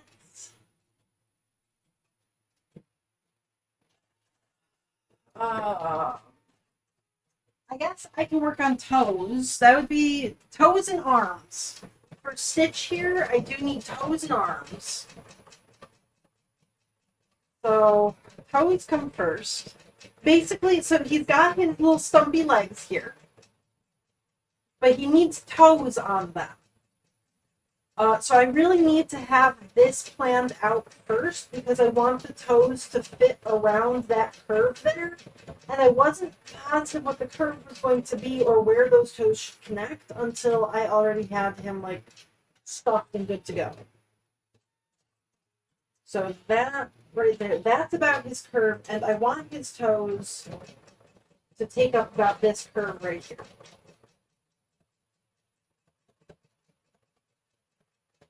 How many toes does Stitch have? I believe it's 3.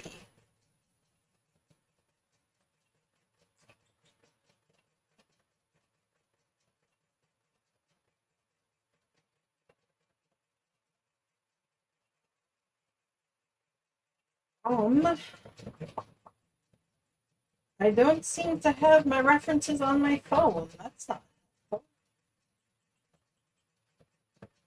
Nope, that's not it.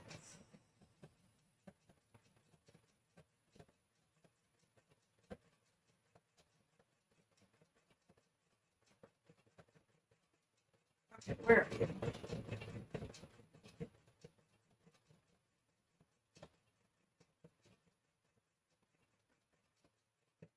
Why can't I make this bigger? Okay. Ugh. Computer references.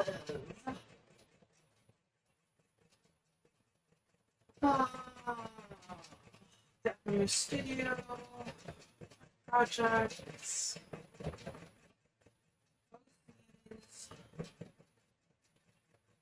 This is Coco Lika. Icon. Reference sheet.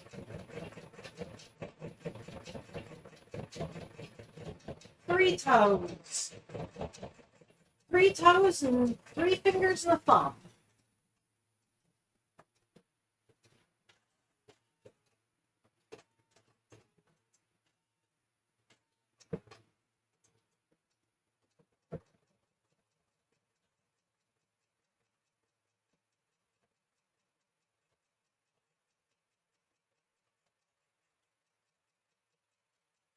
I'm going to speed up my embroidery machine.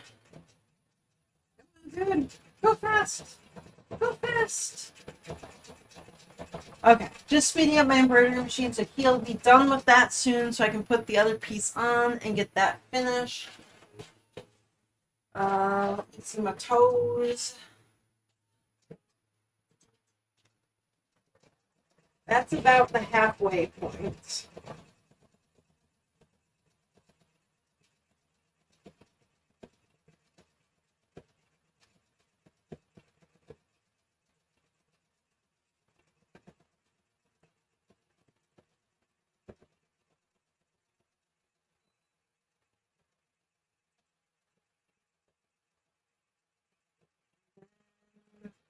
Mm.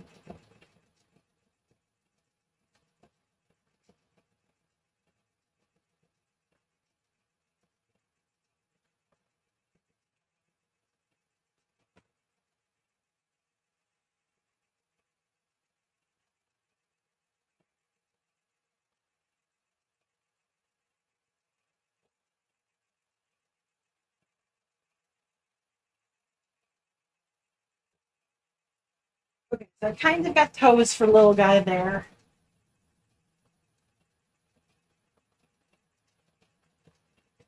Mostly I'm just wasting time right now waiting for this fork seed to finish.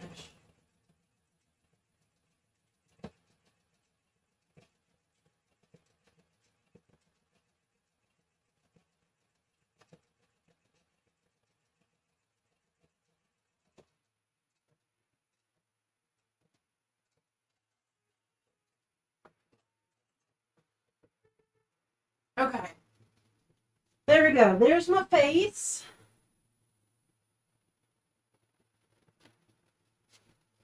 And I'm going to tell it to cut its thread. Because now I need to pull that out of there. I'm going to be removing the water soluble stabilizer from him.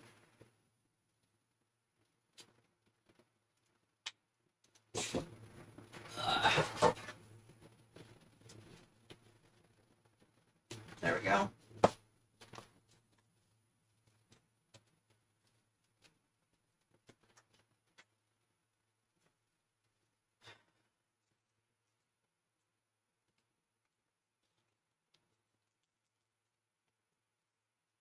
Before I do, I might want to trim those threads. It might be easier just in the poop here.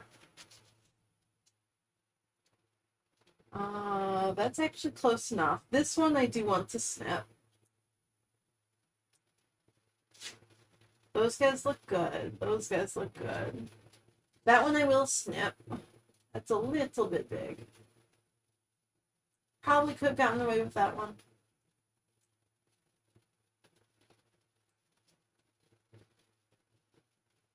Ooh. This one definitely.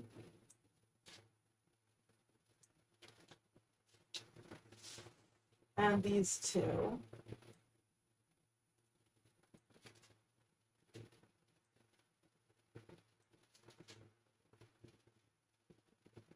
That one.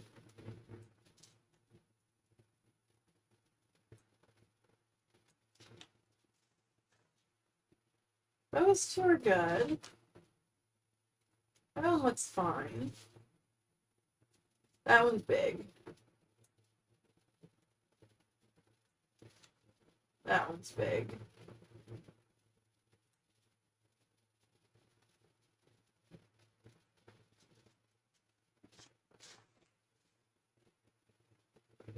That one I can get rid of. Wow, it just started to rain. Holy shit.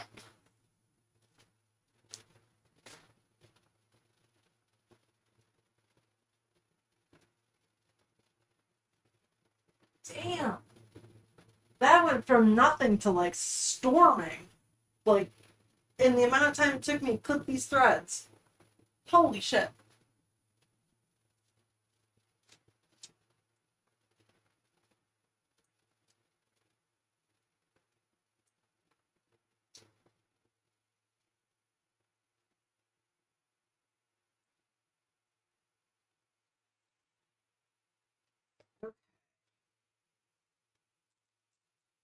Now I can tear this all away.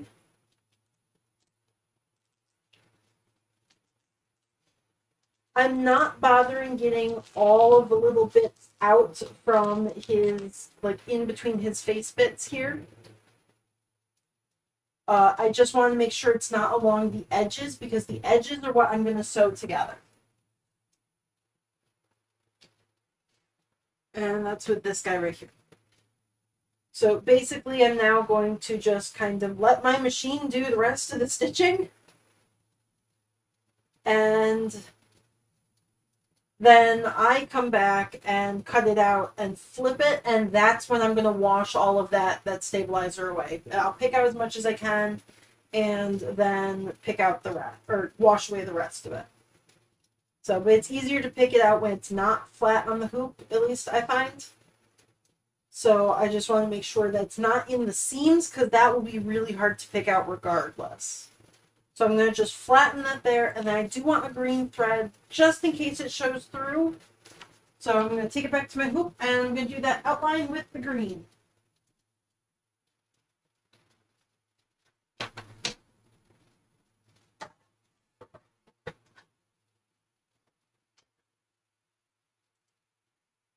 And I do have a green that mostly matches. Not exact, but it's better than like if I was using my lime green type thread on there. Yeah.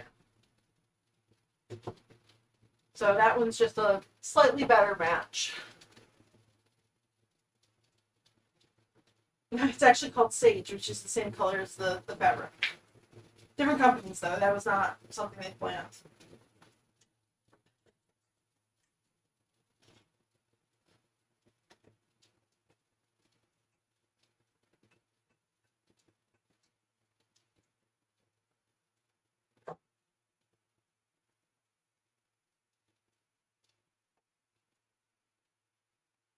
Okay.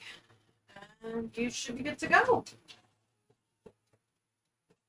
I am going to stay next to it and just make sure that the fabric doesn't slide anywhere.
Finished your dinner?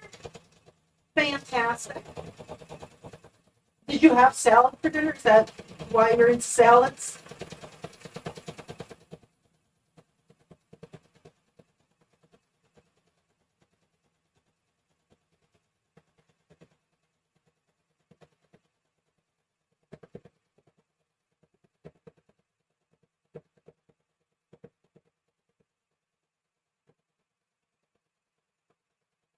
I like salads.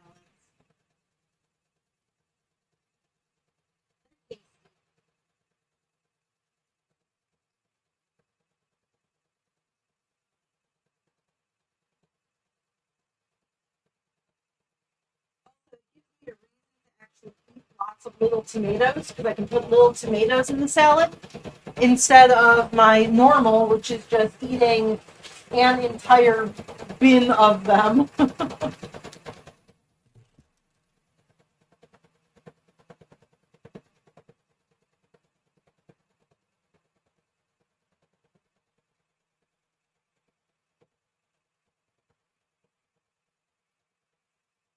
Okay.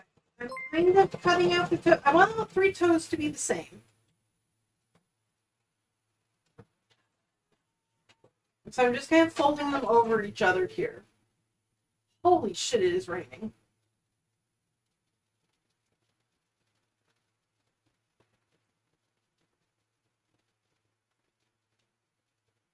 So let's see.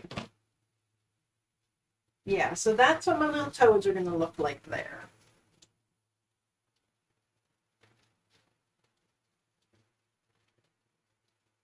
Oh, new follower? Hi, Kitty Chan. Sorry, I still don't have any alerts or sounds, so I don't see when people come in at all. But hi, welcome on in. And thank you for the hydrate. And then I am done with the cork leaf. So I'll be taking that out and then I can come back over to the table. That was the last of the embroidery stuff that I have to do today. So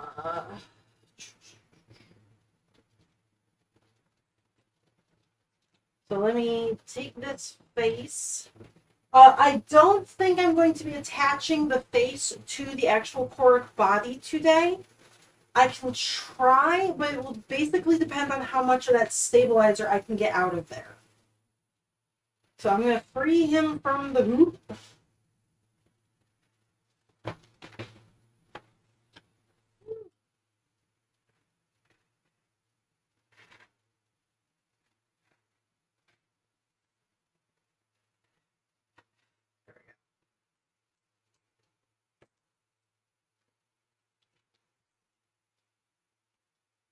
The rest of the stabilizer I'll eventually use into a small hoop. My medium and small I can get out of the same piece there. So this will just get folded up and put into my later date stuff. And then whatever's left around the edges, that's eventually what I use on that's what I use on like when I'm making Land's hair and stuff like that. So that's I think before you came in, Kitty.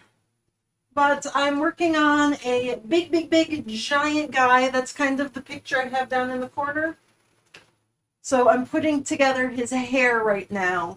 Just kind of test versions of what his hair can look like. And then I'll take pictures of this and send it on to his owner. Just to make sure that it looks right before I continue on any further.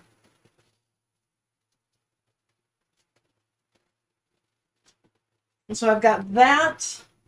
But I can't do anything more there. Knitting and crochet and starting to learn like hand embroidery or like machine embroidery.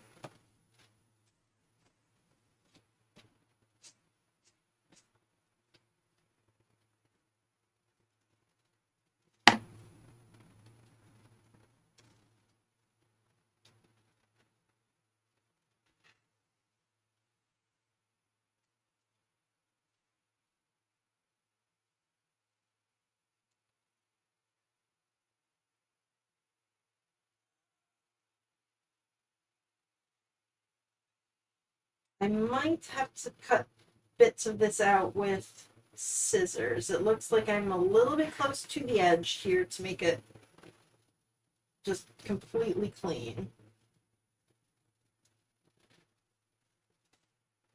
And this face doesn't get stuffed. It'll just be a flat face, so it is kind of important that my seams are nice and even and small all the way around. So you can't feel them through there. Hand embroidery. Ooh. So you are probably a person with a lot of patience. Much more than I have, at least. I know crochet and knitting, but I don't have the patience to actually like count my stitches as I'm going around. And hand embroidery, I just get fed up with it over time, and so I have like 5 or 6 projects where it's like they're all in a hoop still and partially made, but I have not finished any of them in years. So they just sit there and wait for me, and I feel bad about it, and so I ignore them.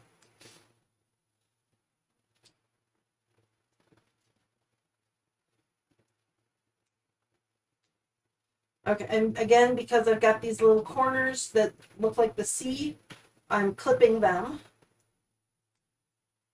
just so that they can flip nicely. There we go. Oh, I don't need that tape.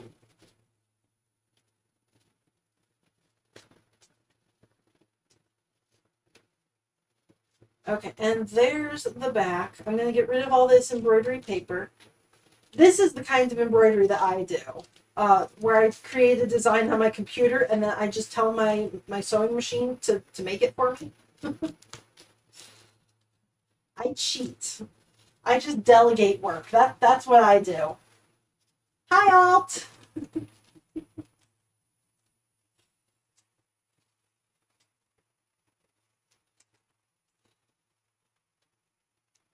Okay, most of the paper's out. Whoop.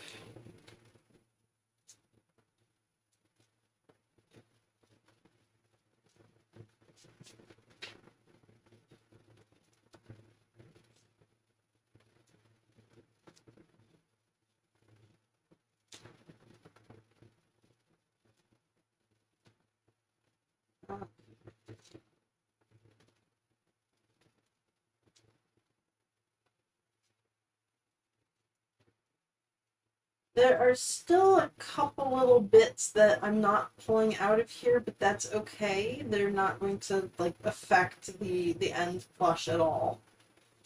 And then I stitched all the way around this. There are no holes anywhere in the edge. So what I'm going to do to flip this is I actually just cut a hole in the center and flip it through the center, because that center is what's going to be stitched down onto the cork body.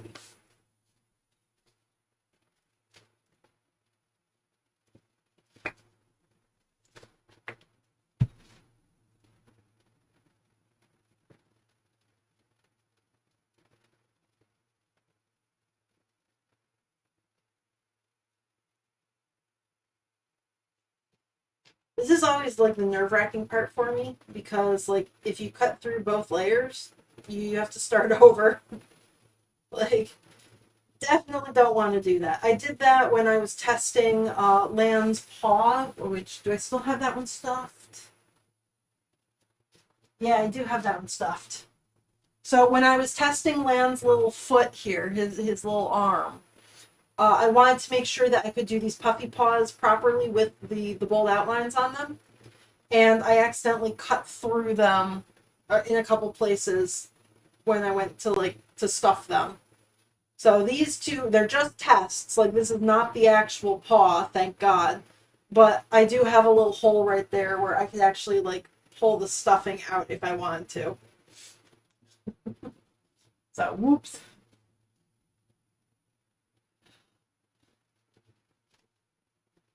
Greetings from Italy. What are you doing online? You should be off enjoying Italy.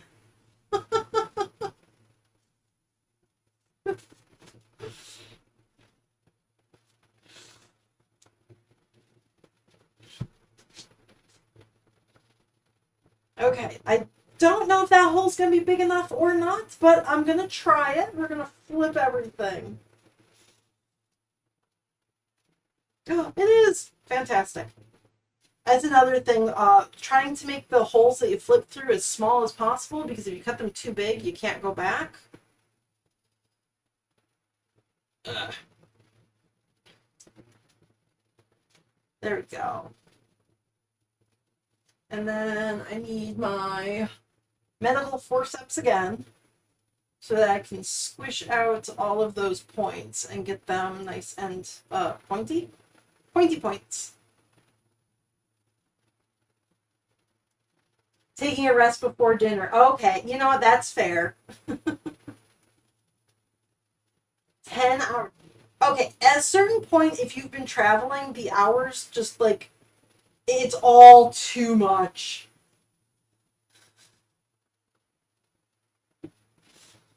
But how are you guys enjoying Italy? And I do have an issue with the Quark seed, so I'm going to have to sit here and futz with it a little bit. The original line that held the fabric down is supposed to be inside, so you can't see it, but it did not go inside for some reason.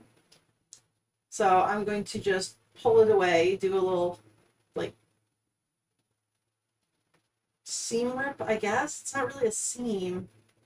I'm using the seam ripper, so I guess that counts as seam ripping.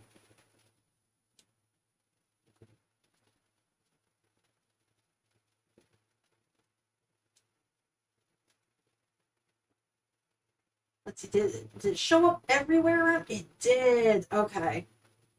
So I'm going to have to, later tonight, go and squint at my embroidery program at Hatch and figure out why that stitch is on the inside when it's supposed to be on the outside of the actual stitch line. I'm going to blame my program and not me.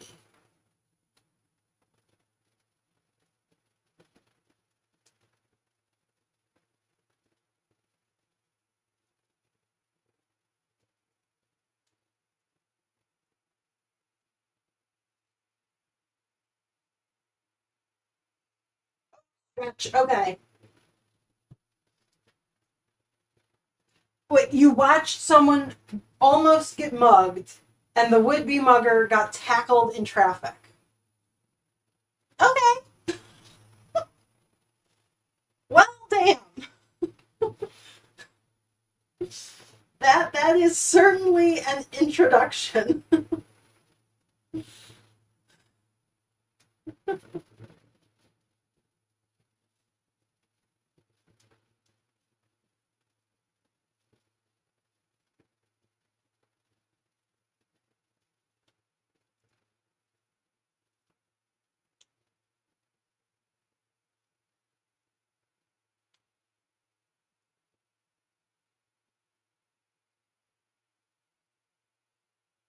Train ride was great. That's good. I will expect more pictures in the Snapchat later on tonight. All the cool stuff that you guys are seeing.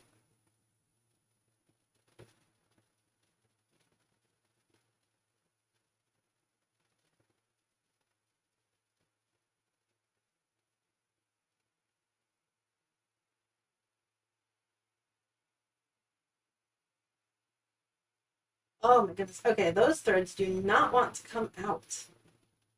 That's rude.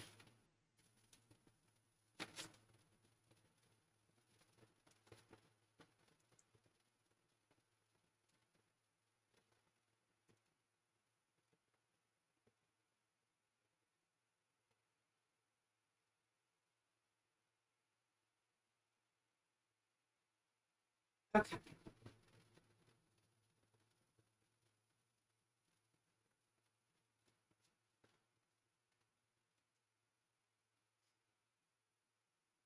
You picked up Cult of the Lamb. Fantastic. See, this is where I would hold up one of my lamb plushies, but the last three that I finished, I mailed out last weekend. So I do not currently have any lambs to hold up for you. But isn't it a fantastic game?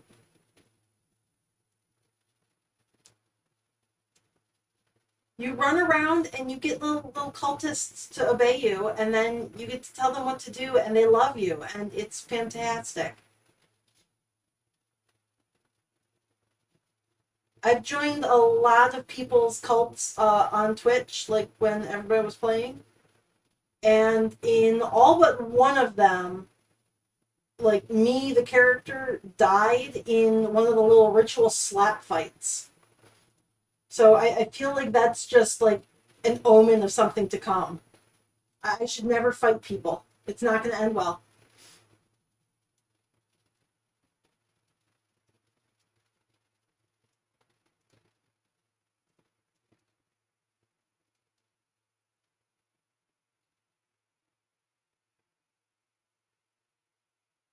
Yes, Cult of the Lamb is so good.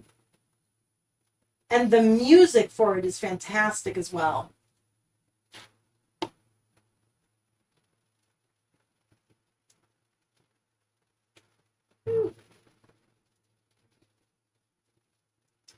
There's another tiny little bit of thread that doesn't want to come out. Where'd my tiny snips?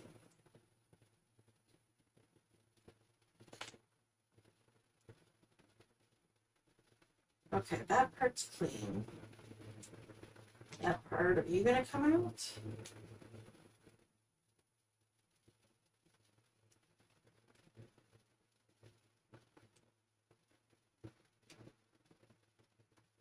So to prevent this from happening again, what I'm going to have to do is go back to my embroidery file.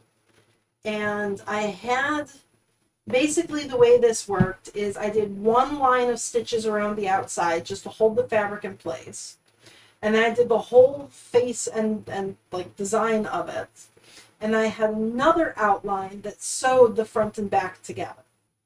That very first line that holds everything together is supposed to be about 0.5 millimeter outside, so that when that final line stitches the front and back together and I flip it, that holding line, I'm forgetting my words, the line that went down first to hold the fabric in place would actually end up inside in that seam allowance. But for some reason, it's ending up on the outside, visible. Let's see. Can I show that off? Does that work? Maybe you can see that gold line there, right in the middle. If not, it's there. Trust me.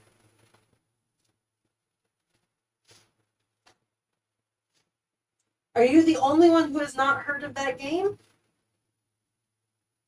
No, definitely not. But it is a very, very good game. So now you have heard of it. And if you are looking for a game to play, that one's a good one.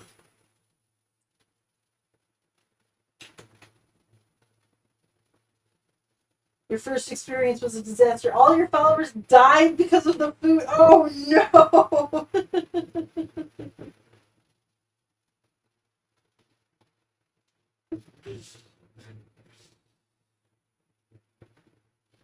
They're just sacrifices for the one who waits. It's fine.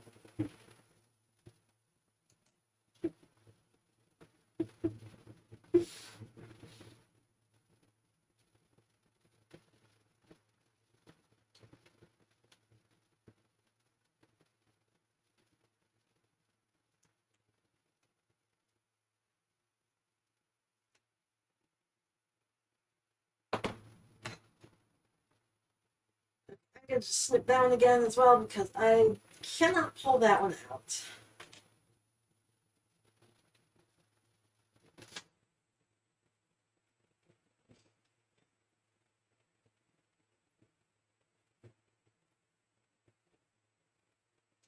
You also get to play a dice game in Cult of the Lamb.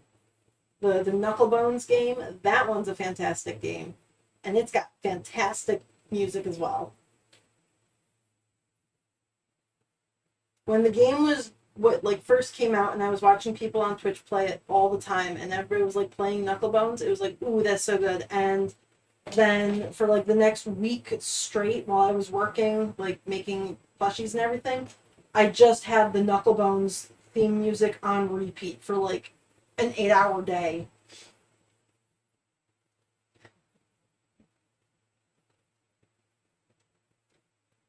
I don't make you guys listen to my terrible, terrible music choices because I am definitely the kind of person who finds like one song and then just plays that one song on repeat until I'm sick of it and then move on to the next song. And sometimes it's not very thematic music either. Like I'll be working on tiny little cute things, listening to like Sabaton playing like World War II songs type shit, and it's just great. So you guys don't have to listen to that.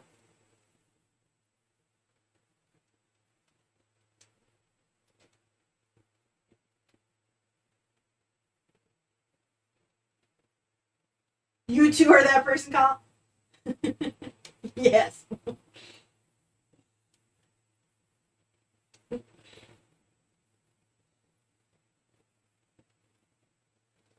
You did a drawing from Cult of the Lamb with the lamb collecting faith. I was gonna say I'd like to see it, but I think I've got links turned off on people, and I haven't figured out a way to turn them back on, but like not allow spammy links in yet. So I don't know if you can actually share a link. Probably not. It's just gonna turn into stars.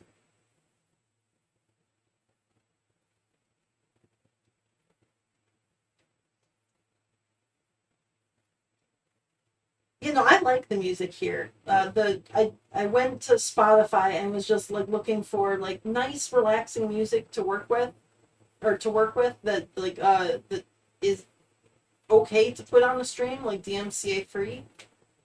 And like none of this music is saved into the VODs or the VODs or however you're supposed to say that one. I don't know if you're supposed to read out the letters or the acronym itself. But I like none of the music's saved there, so it should be okay regardless. But I just found this random playlist, and it's like supposedly based on like Star Wars, whatever. Like all the names are like Jedi in a temple and things like that. And it was just like, oh no, I like this music. This is very good.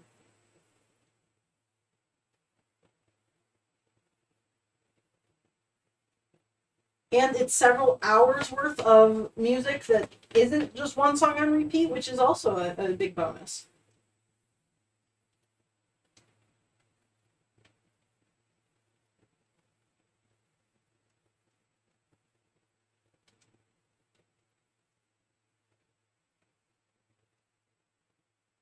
Okay, I think I've gotten most of the way around now.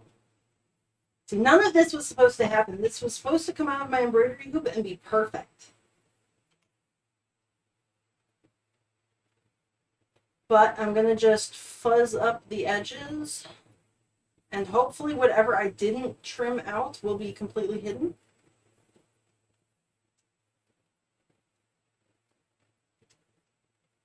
There we go. And then I can get to the part that I meant to actually do, where I peel the bits of water-soluble stabilizer out of there. Yeah, that turned to stars.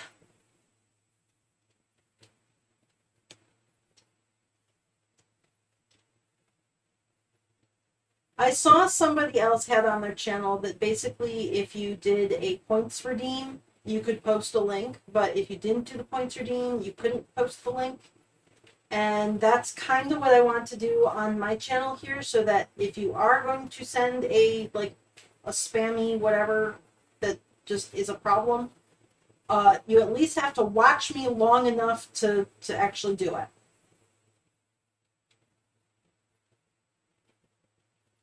So it was going to be something like, I don't know, just like, well, you get 300 if you follow, right? So maybe I do that. It would be like 300 points to actually share a link. But I don't know how to do that right now, and it's on my list of things to look up. But I've been really trying to get all of my like outstanding plushies here. Everybody who has purchased a plushie from me, I'm trying to get them all done so that I can focus on making things for my wedding and then making small things that don't really have a due date attached to them. So this one's, the cork isn't due until like the middle end of July. but I do want to get them done before then because I'm hoping to be doing wedding stuff middle end of July.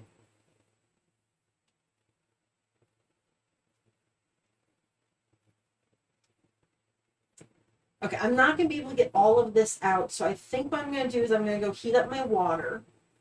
I'm going to peel out as much as I can, but there's bits that aren't peeling away. They're just kind of getting stuck in there. So the quickest way to get rid of those is to just dissolve them in, like, boiling water.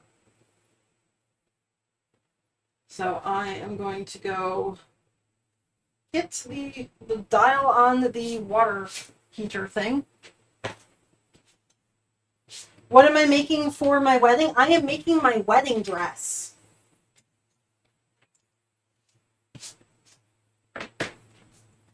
Yeah, no plushies at the wedding.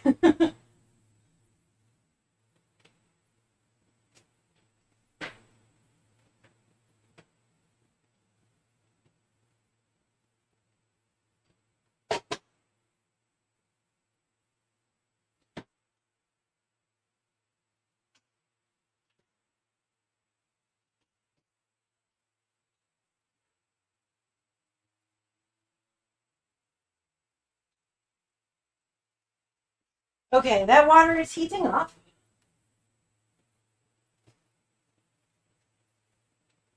And when it is when it's warm and ready, I will go through and I have to remove the cutting board here. I forgot to do that last time. Heat will warp this surface, so I need to remove that. One of my other cutting boards is just kind of bubbly in the center now because I put I put the hot water on top of it. Wasn't thinking that one through.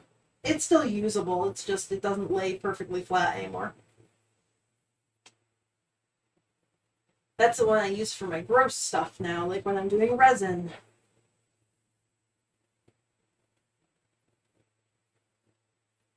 I don't think I can get that out from between those two.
That's good enough for now. There's my pork face. Uh, I have Stitch's toes, which will just go right on there. Oh, but my curve is not quite right. Okay, so I need to take a little bit off of the curve, which I'm going to do by just snipping. I'm eyeballing it. Okay. That was pretty good. Okay, I still need a little bit off of this side. So, fun fact: this stitch doll right here has 4 seams. Each part of the leg is actually 4 bits. Oh, I can show you the other one. It looks better. Okay, so each of Stitch's legs is made out of 4 bits of fabric. So I've got 2 on the back and 2 on the front. And this seam here on the front and then on the back there is not actually equal. So this large piece right here is actually wider than this little piece is here. So the circle of the feet is not actually circle, it's actually an oval. So that affects things as I'm trying to put the little toes on, because one of these, the angle of the circle is a little bit deep, like wider than the other side is. So I had to take a little bit off of it, and let's see, it goes on that way. Yes, it goes on that way. So there's my little toes. Yes. And I don't know if I can pin these in place. That might be a little hard. Nope, actually worked. Okay, fantastic. I'm like trying to pin in an angle through there. Okay, so Stitch has got his little toes. They're just paper right now, but that'll be about the size of them. And the water just turned off, so that means it is warm enough for me to use. So Stitch is going to go back to his bucket. The circus Stitch is also going back in. All different colors on that one. And then my tools all get hung up so that they're out of the way.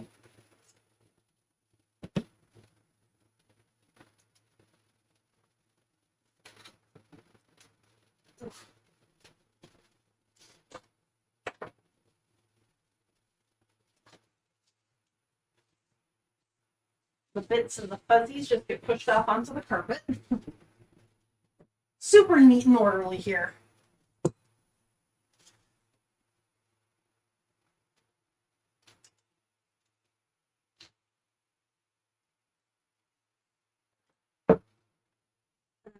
This entire cutting board comes off.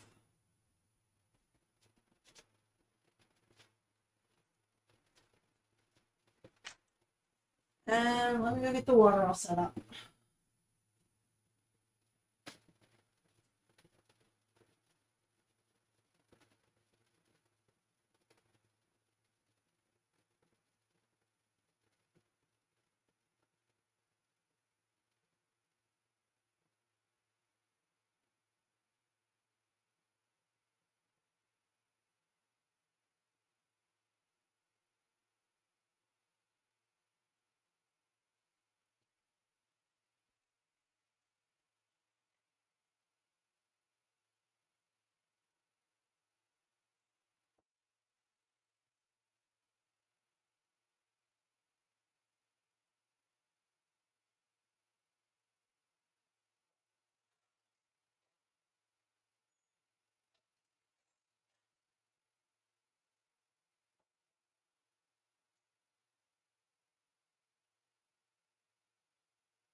You messed up. You were sorting out the stuff to have room for your plushies, and you end up pulling the diamonds off the diamond pin. Oh no! Will they stick back in place? Is it fixable? I don't know how permanent the sticky stuff is. I've never done the diamond painting before.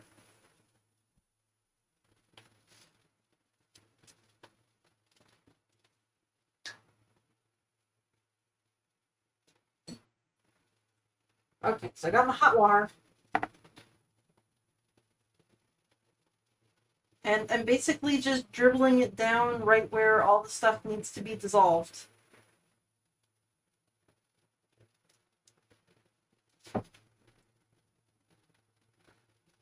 Making him soggy.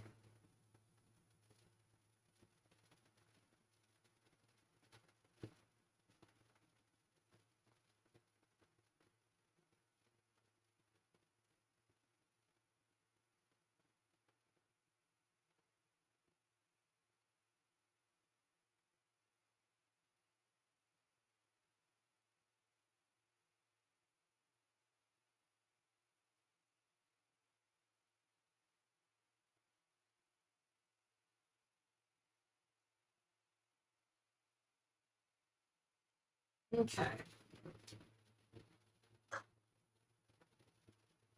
It is fixable at least.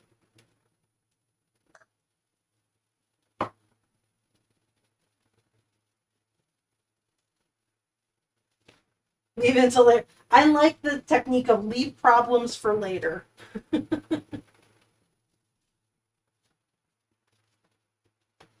Okay, so his face is completely soggy, and now I'm just pressing some of that water back out of it. I won't sew his face onto his body until after he's dry, though. So that's about as far as I can go with the cork today.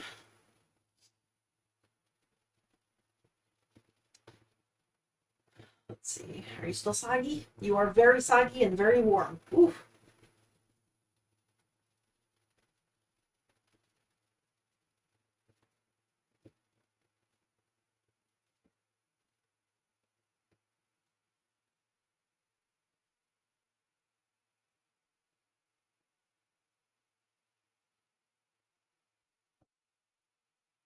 There we go. That should, it theoretically, should have gotten all of the water-soluble stabilizer out of there. So he should be clean now and not have any of that left in him. Squish him.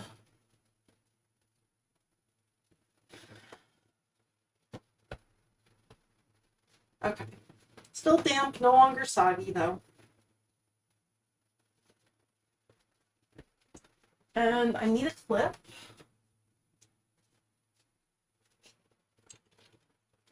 Because now, in order to dry him, I put him in an alligator clip and he gets hung up.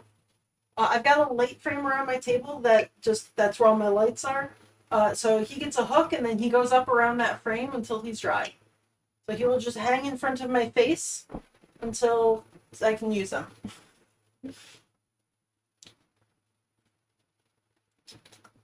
And the hot water can go away.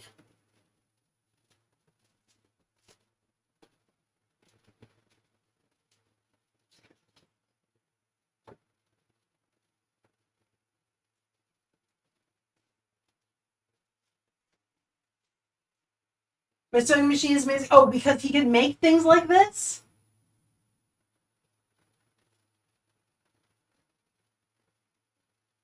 Yeah, I like my little guys. I like that they do the work for me. They're like Choli Knight especially does have in her patterns ways to do things by hand. I like just that my machine does all that tough work for me.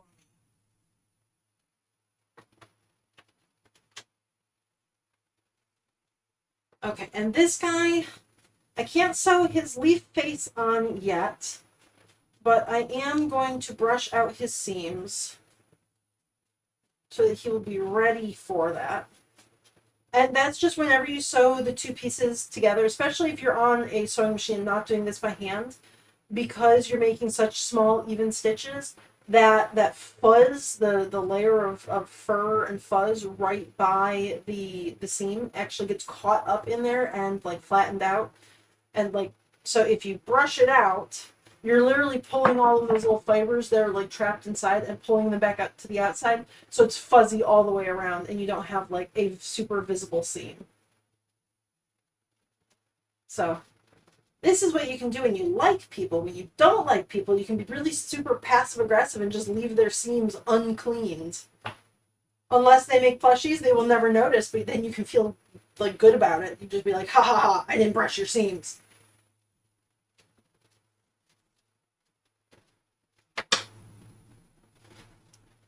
Okay, cork body, cork face.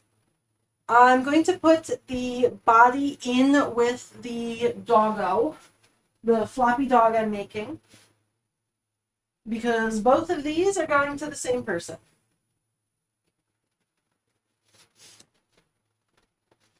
So technically two projects, but they're all going in one bucket for one person.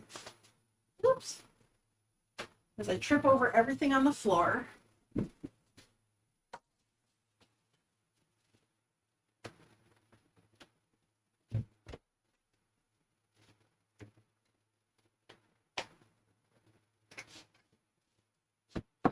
And I can bring back my cutting mat. Ugh, that is not straight at all. What is my camera doing?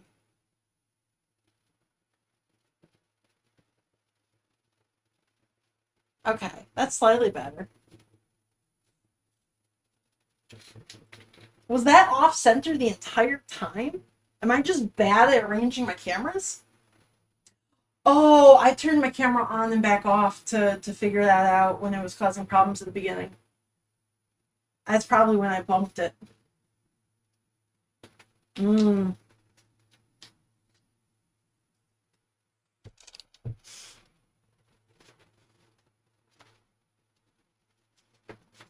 Okay, going back to Stitch for now.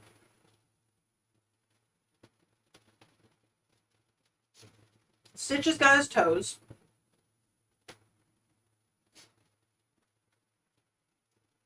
Stitch doesn't have an arm. So I'm gonna make an arm.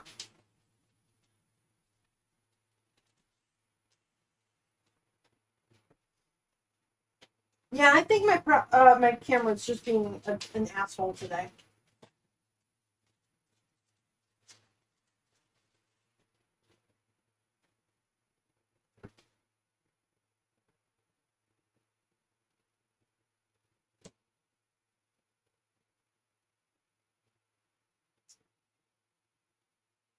Okay, arm.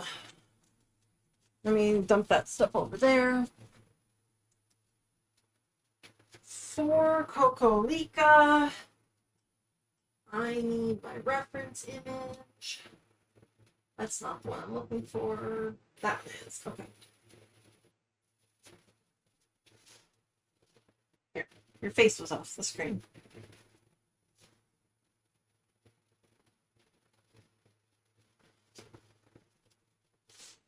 For this arm, it has to start about here. Like where it attaches to the neck, basically. And then I want it to come down to just about like right over that hip section. So what is that? That is like 1, 2, 3, 3¼ inches. What was that, like 9 centimeters? That might be a little bit small.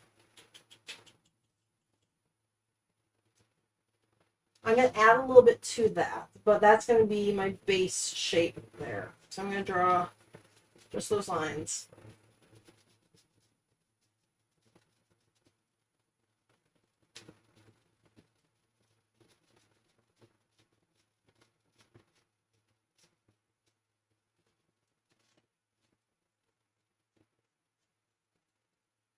And I kind of want it to be like this teardrop shape.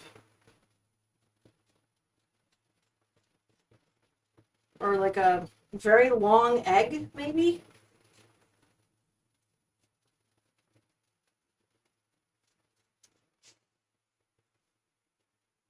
Yeah, because the hand is going to be bigger than like the shoulder. All I really need with the shoulder is enough space to have a joint. This is going to be a jointed arm so that like it rotates and moves around there. But the hand, I do need to put the little fingers onto. So that needs to be a little bit bigger.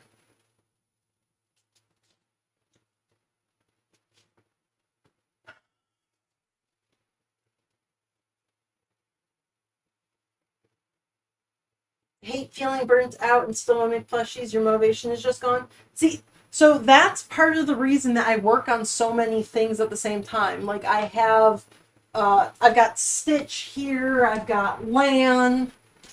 I've got the floppy dog. I've got like all these different things that I'm working on at the same time. Because if I lose steam on one of them, I can usually trick my brain into working on a different one, being like, oh, this is a totally different project. And then my brain's like, you're right. I guess I will focus on that.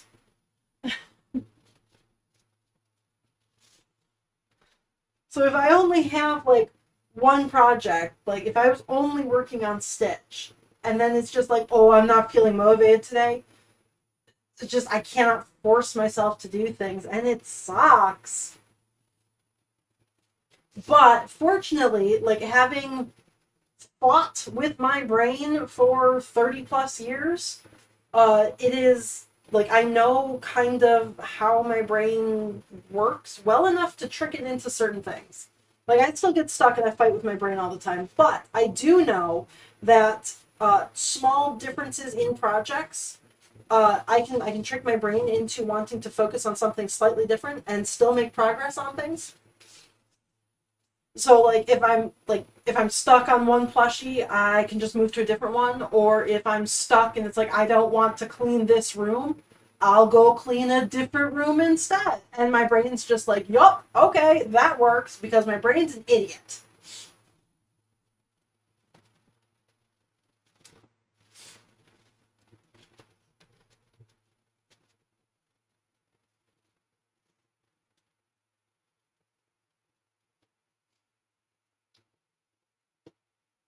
This is gonna be the base of my hand.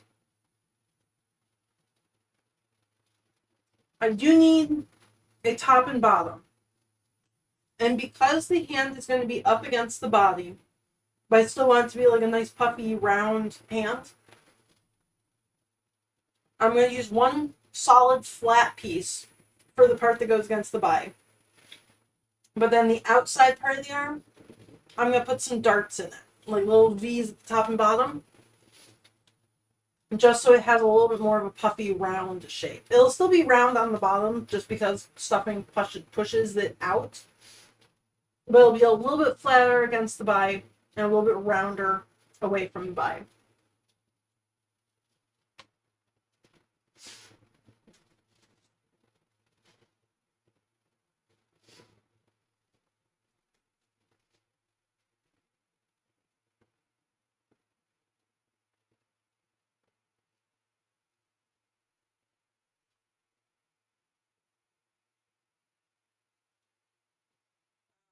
Give me just a second.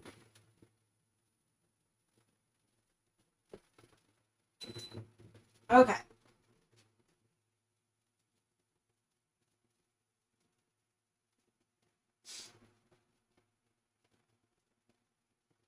Yeah.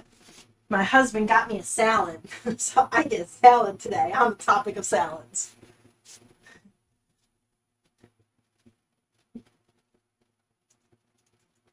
He's bringing me home a salad. Fantastic. Okay, so that's going to be the bottom of the arm. And this is no seam allowance. I should add that. No seam allowance. I'm going to get a eraser.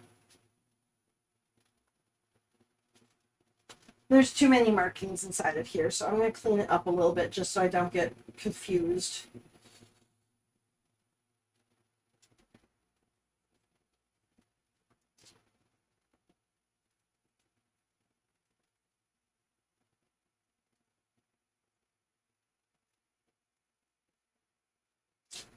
Okay, there we go. There's the hand.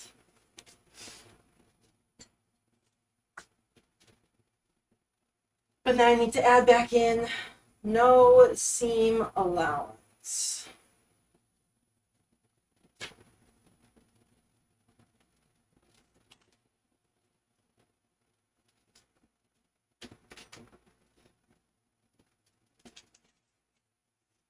And I'm going to just cut that right out of the middle of the paper there.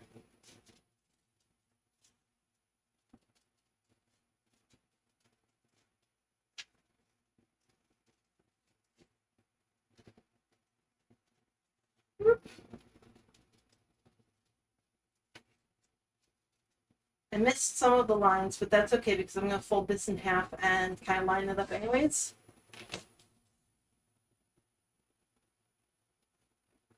I want to make sure that it is like mirror image, the same on both sides, which, wow, okay, I did really well there. The only part I need to fix is right here.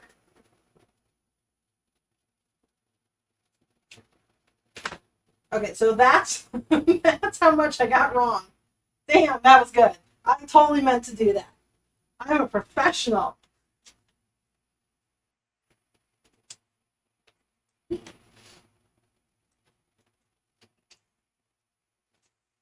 Okay, but now I need this for the top. So, I'm going to erase more of that. That was actually, I was working on the back of Stitch's head. I was going to try and do that as 2 different pieces. I decided to just do it as one with a couple of darts through it. So, the first head version, the one that's on my super patchwork colored stitch, that one has the 2 back pieces for the head. But it just, the shape was not looking quite right. So I gave up on that and I did it as one piece, which is kind of what I do with like the Animal Crossing characters, with just the one piece there.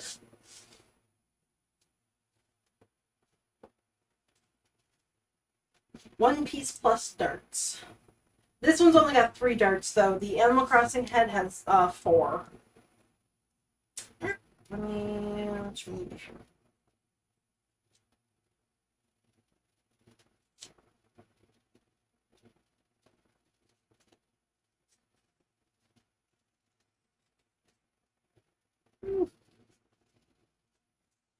Okay, so there's my shape.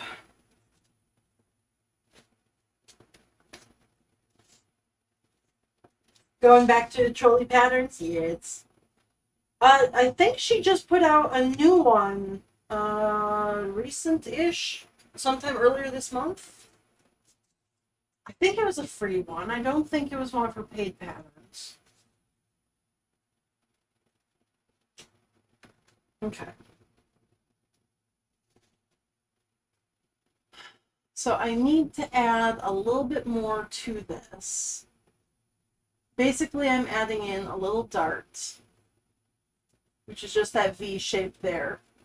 And I'm going to cut that out. And then each edge of these V's goes back together. So if I just do that, now this piece, missing the line in between, won't be the same size as this. And I want a little V up at the top as well. Not as wide as the other one, though. This is, I really want the hand to have some of that puff around, like where the palm of the hand would be. The top where the shoulder is doesn't need as much puffiness. But I know where the middle lines are. So I basically want to go from the edge of each of the darts, and that's where I want to trace my side.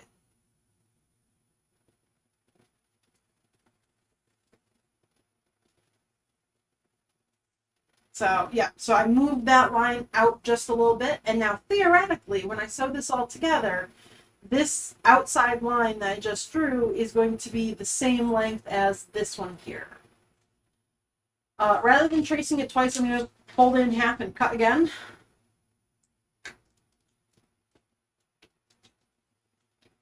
So there we go. Lay you down flat. And then I think after I do that, this piece of paper is probably just about done. I don't think I can get many more pattern pieces out of there. I might just put that in the recycling bin.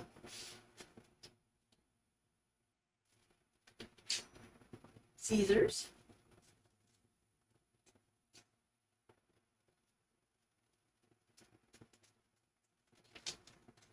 Yeah, I signed up for on Trolley Knight's website whenever she sends you the emails when there's new things. I signed up for that and I saw the new email and I read it, but then I was like, oh no, I cannot work on new projects right now. I need to just finish the ones I have. So I didn't go and like investigate or download it yet, but I saw it was there and it was like, ah, damn, I really want that.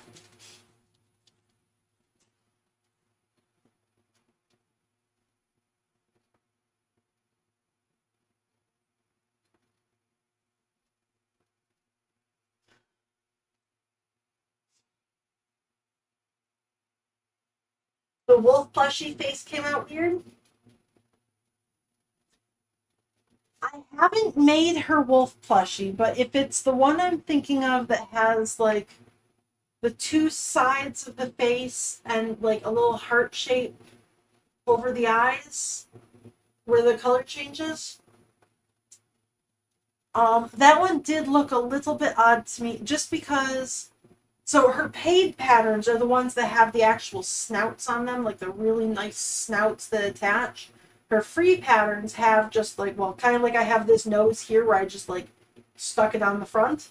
Or where it's just the two sides of the face that go together, which you can absolutely do, but it does make a slightly different shape to the fabric. So those ones, because I know how to make a snout myself, I don't enjoy making those ones as much just because the shape is different. So I'd rather do the ones that have the snout to them rather than just the simple pieces of fabric shape. So I haven't made her wolf.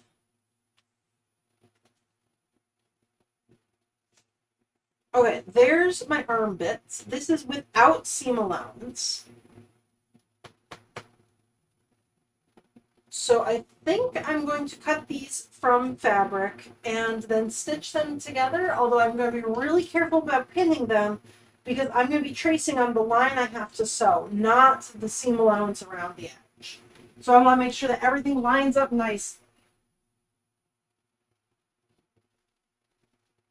And I'm doing this in white because when I'm done with Cocolica, the stitch thing here, I'm going to I'm going to de-stuff this one and then keep the flat corpse of Stitch with the rest of my plushy stuffs.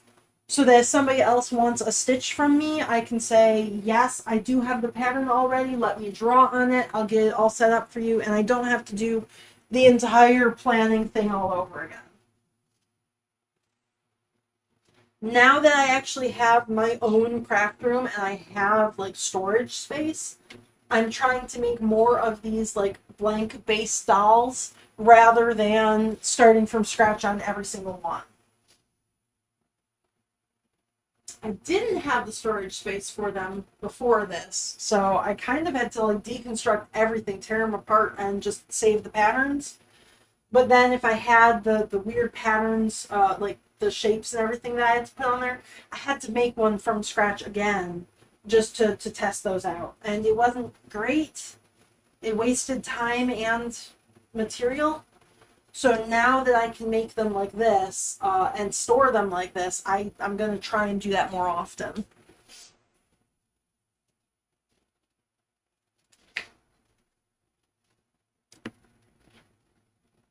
Okay, I have to leave a little bit of a space around these because I have to remember that this is my sewing line, not my cutting line, which this is not usually what I do, so I'm probably going to cut it if I'm not careful. Need to pay attention here.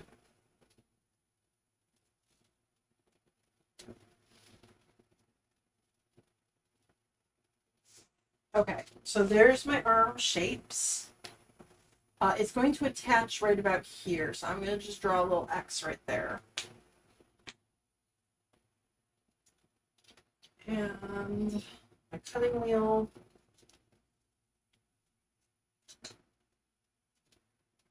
Stitch is going to go away. You need to be out of my way here. Go sit in your bucket.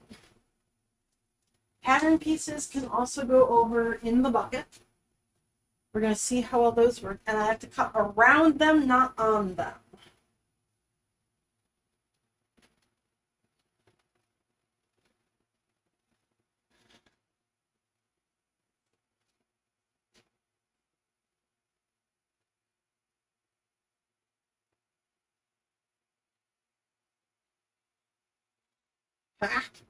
Okay.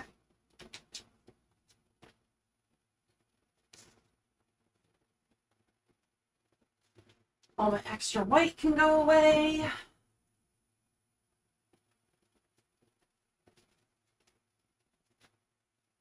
And cut around, not on.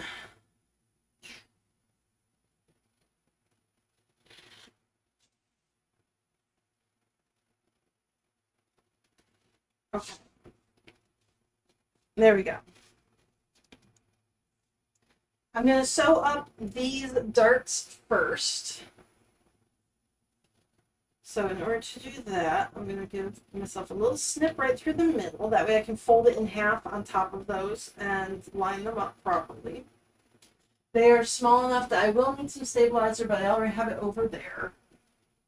So, sewing machine time. Are you serious? Come on, phone.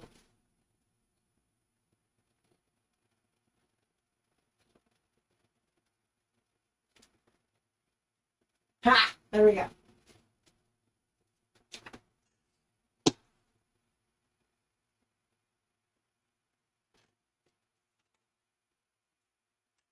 So I have a little piece of stabilizer that's going to go underneath my stitches just to make sure that the sewing machine doesn't try and eat the fabric.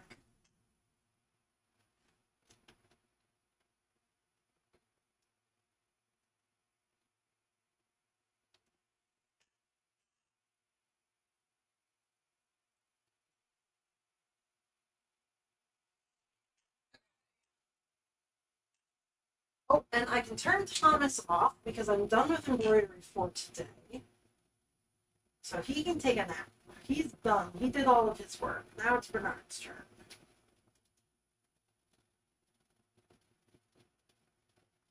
And I want to sew on the line. Ah, this is throwing me off. This is not usually what I do.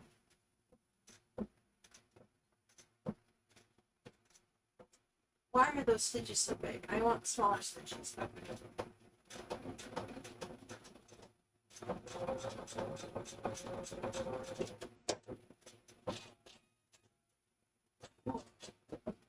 And I'm using brown thread here. It does not have to be matching for this little white guy. In fact, if it doesn't match, it's easier for me to rip parts apart if I need to.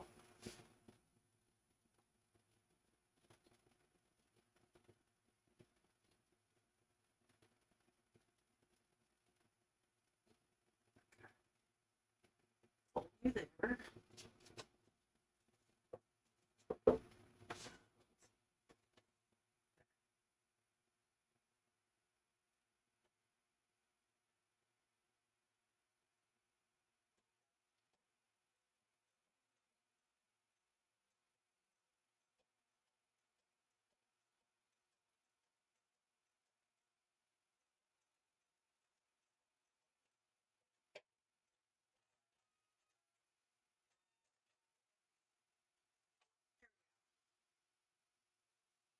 What can't you pick?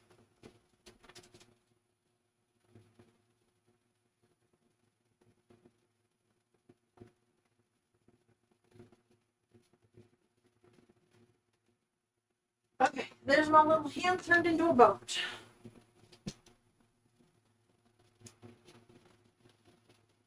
Oh, all of Choli's patterns? Yeah.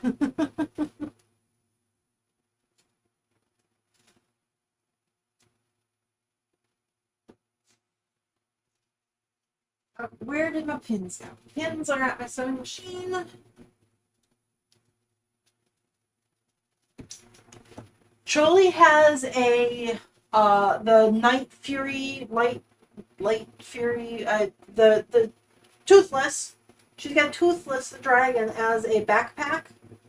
That's one of the ones that I really wanted to make. I haven't gotten around to it yet, but I think it would be really cool to walk around with like a toothless backpack.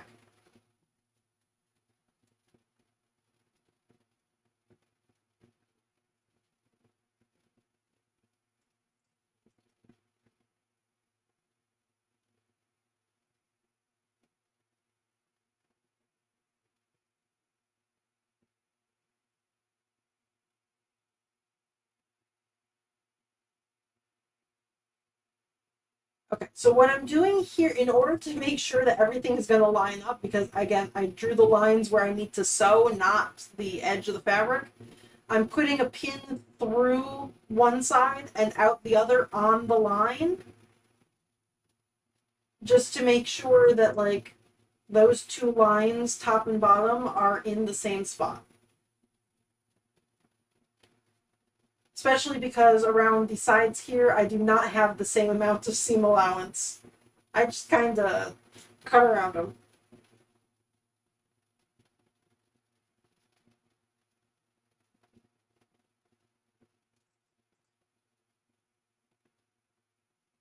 Oopsie, that one was off.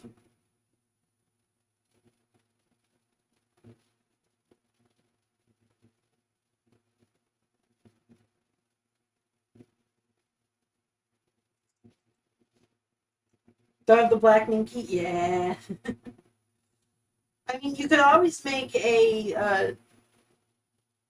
whatever color you have, just come up with that kind of a name. Like, oh, it's green. Well, it's a grass fury then. Blue, sky fury. Pink, no fury.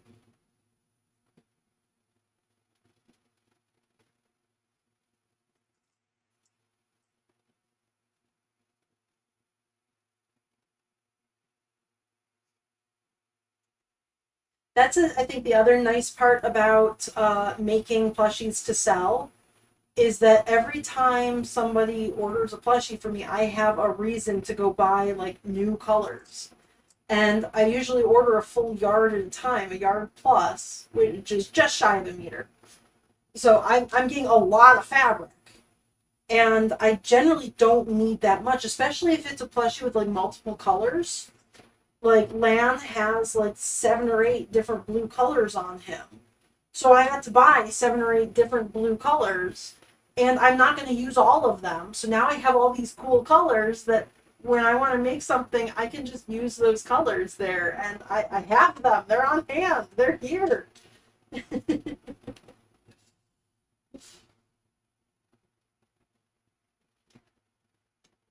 Okay, that is all together. Now I'm going to go stitch that up. I'm going to actually put one more in here.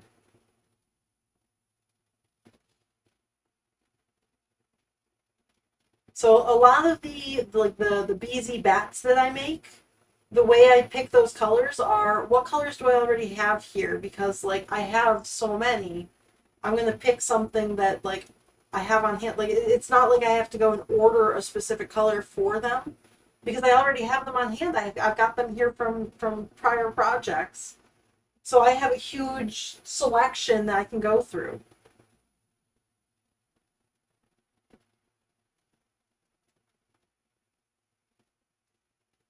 You have to wait a month to get paid, so each month you get. Yeah. That's how I kind of started. It was just like I got a paycheck from I had like a full-time job just in retail. And so every month I would set aside enough money for like 2 yards of fabric and I just buy like 2 colors and then I had them. And then I started making plushies full time, which meant I could actually like invest money into myself. So buying the fabric was not so much a whenever I have money available. It was I do have the money available because I've spent like I sold things for it.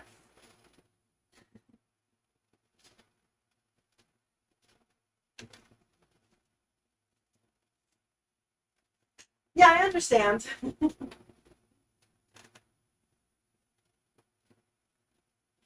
Yeah, especially if you're not getting like a regular paycheck. Like if the more spaced out it is, the more you have to like plan in advance.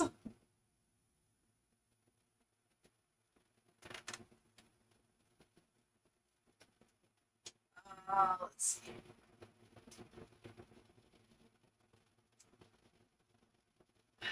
Trying to figure out which side's going to be the back. Don't. It's going to go like this.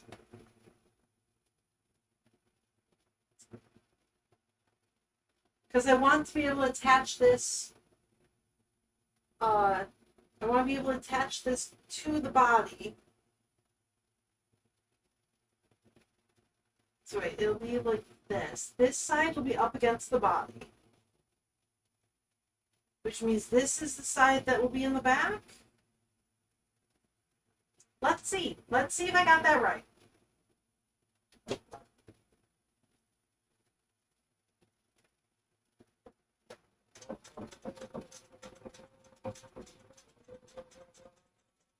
This is so weird sewing on the line. This is not what I usually do.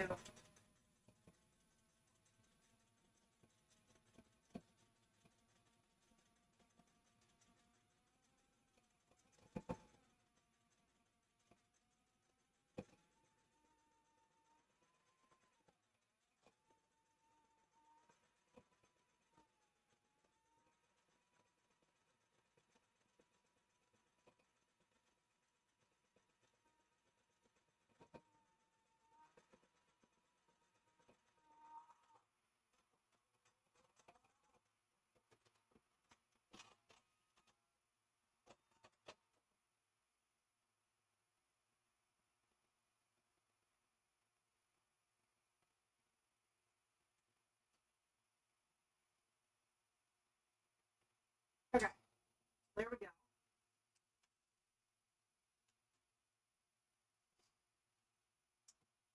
I think that was the last of the machine sewing that I'm going to do today. As long as this arm turned out nicely. I'm not making the fingers or toes yet because that's something I'm going to put onto my computer now that I know the size of. Um, so that I can kind of put that seam allowance around them, and if I need to, I can like curve them further to have that seam allowance.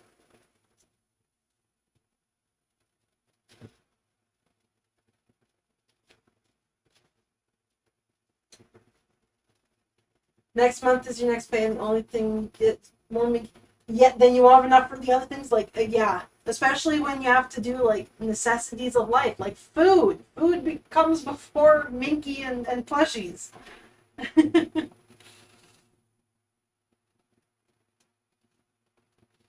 Yeah, other things have to be a priority, and that's terrible. I get that. Oh, what I've got going on now is basically I pay myself a hourly wage, and that goes into my normal bank account, so I can like spend that money.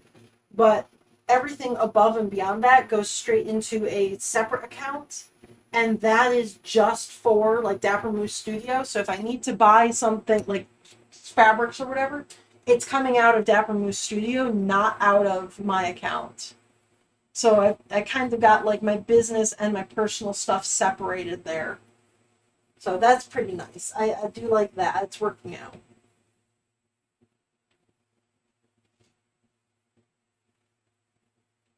Oh, rent, yeah. Living is so expensive. Okay, so that arm looks like a good length for now. Once I stuff it, it'll be a little bit shorter, just because it goes rounded. But I think that it was a good size.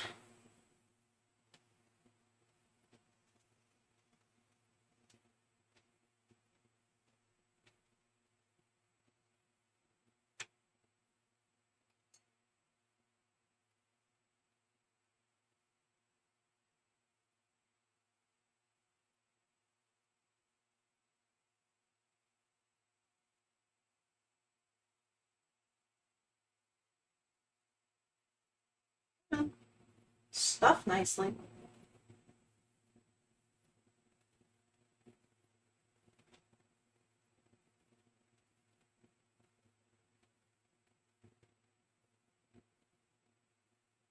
Also, I did get it right. That hole for the stuffing is going to be at the back. Fantastic. I know exactly what I'm doing at all times.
even those darts didn't change the size a lot, it's still very rounded on this bottom there.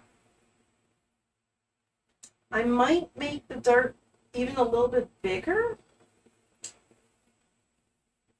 I don't know. I mean, I like that shape. That's a pretty good shape right there. Like shape and size, blah, blah. Like that's pretty good.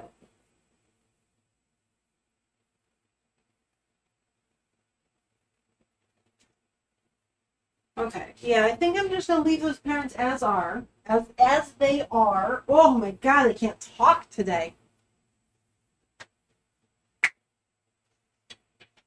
But I do need fingers and toe, or I do have toes. I need fingers. Oh my goodness. Not doing great today on the language up front there. Hello, welcome back, kitty. Trying to close the hoop on the fabric to start embroidering. Okay. Did you get it? Did it work?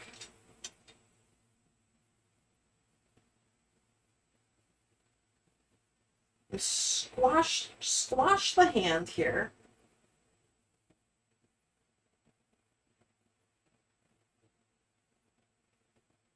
Okay, so that's kind of the curve of the arm that I've got.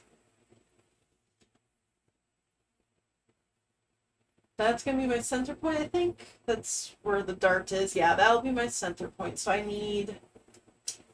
I'm going to trace his toes.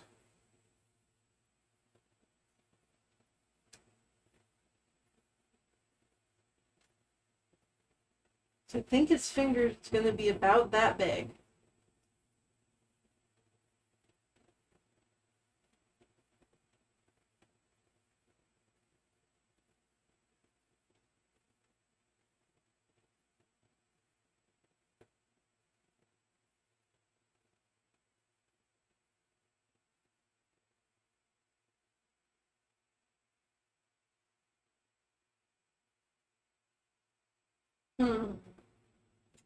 Actually, maybe a little bit smaller. Had to use a bit of yarn to help you close it. How you do that? Like, how you use yarn to close a hoop?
Okay, I think that's what I'm going to do with my fingers there. They're slightly smaller than the toes, but they're about the same like widthness of it. They're just a little shorter. And I have the thumb as well. And then this arm is technically not going to be sewn on. I'm going to be using a joint for it. I've got teddy bear joints. Where are they? That's these little guys.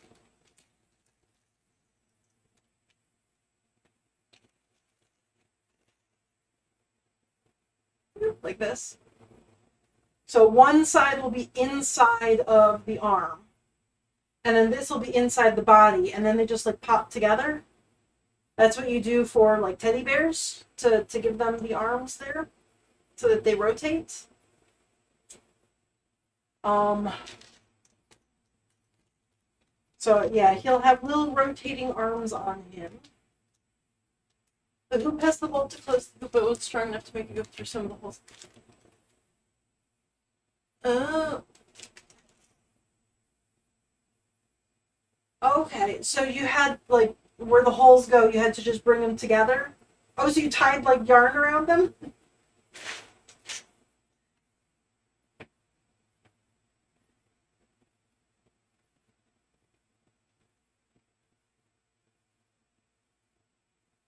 Okay. I have never thought of doing that. Mostly it's me just sitting there, like, pinching and squeezing and fighting and swearing a lot. Tying it makes a lot more sense. That's probably a lot easier and less stressful.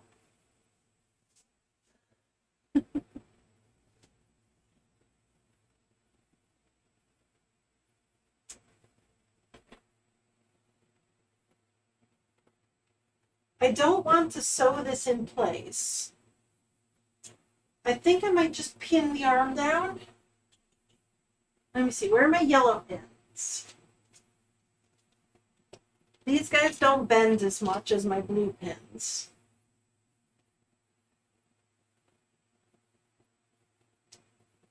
So I think I will just pin this down in place.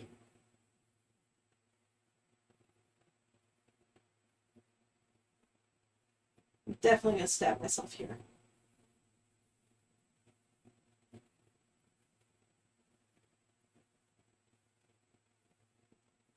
Ah! I did.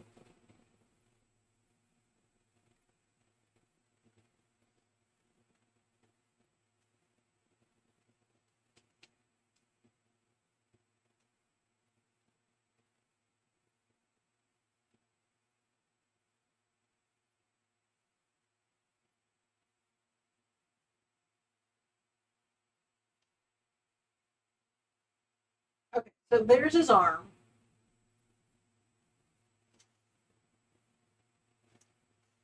I'm going to cut out those fingers, but I can't do more with the fingers or toes until I trace them or I scan them into the computer.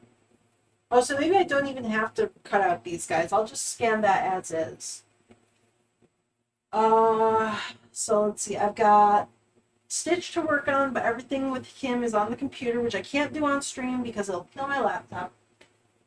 I made a hair for Lan, so I need to get that verified if that hair looks any better. I can't work on Help Me the Robot until Friday when hopefully that fabric comes in. Waiting on that delivery.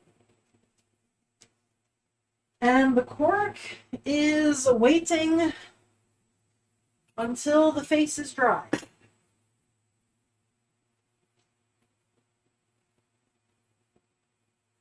So I think I'm done with work today. I don't have anything more to really to work on. So what, 3.5 hour stream? Hydrate, I shall do that. But I think I'm gonna end the stream here for today. Just in time for Killer Panda to return.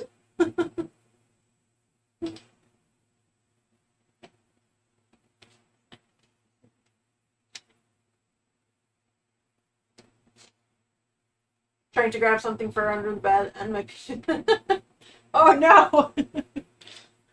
Don't have a wardrobe malfunction.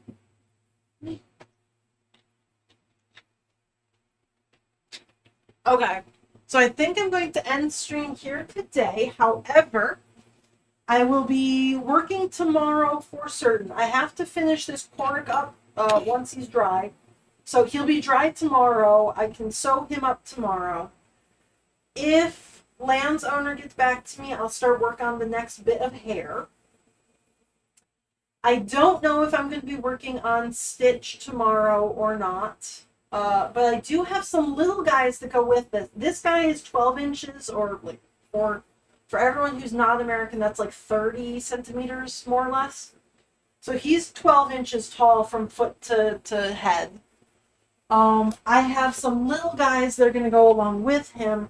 They're only, I think it's 6 or 8. I forget which size, but much smaller. Some little guys that go with him.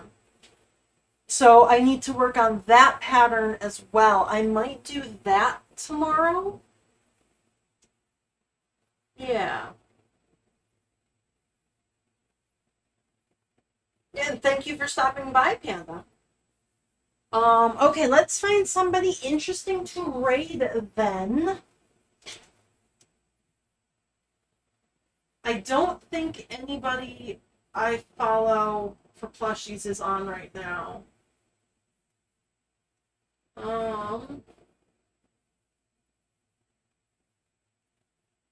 Yes, I do have the command Moose Raid that you can use. Somebody said the turtle time making turtles. I don't know what this person is making. Let's see if there's anybody tagged plushies.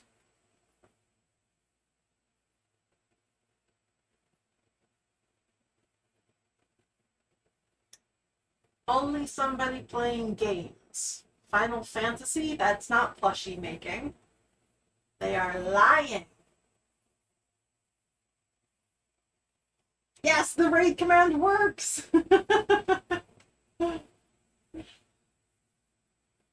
Let's see.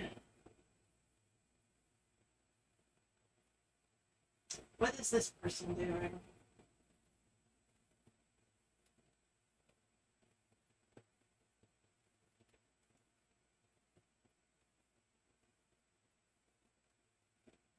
Well, we'll go to somebody who's just still makers and crafting. They're crocheting. So not sewing and not plushies so much, not like me. But they're still makers and crafting, so I think they count. Well, let me see if I can make this work.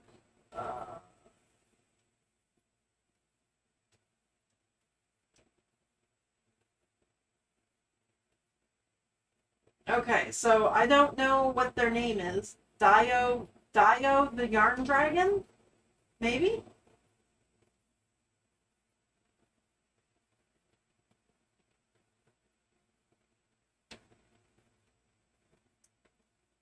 But we're gonna go raid them and see who they are and what they're making. And I will be back tomorrow to work more on plushie making about the same time. I start at around 11 Eastern time. And I usually finish a little bit later now. It's 2:30 for me now. I usually finish around 5. I just ran out of things to do today. So everything else I have left to do is just on the computer. So I will see you guys tomorrow or whenever you next drop by. So thanks for joining, and yeah, have a good day /night/time zone. Bye.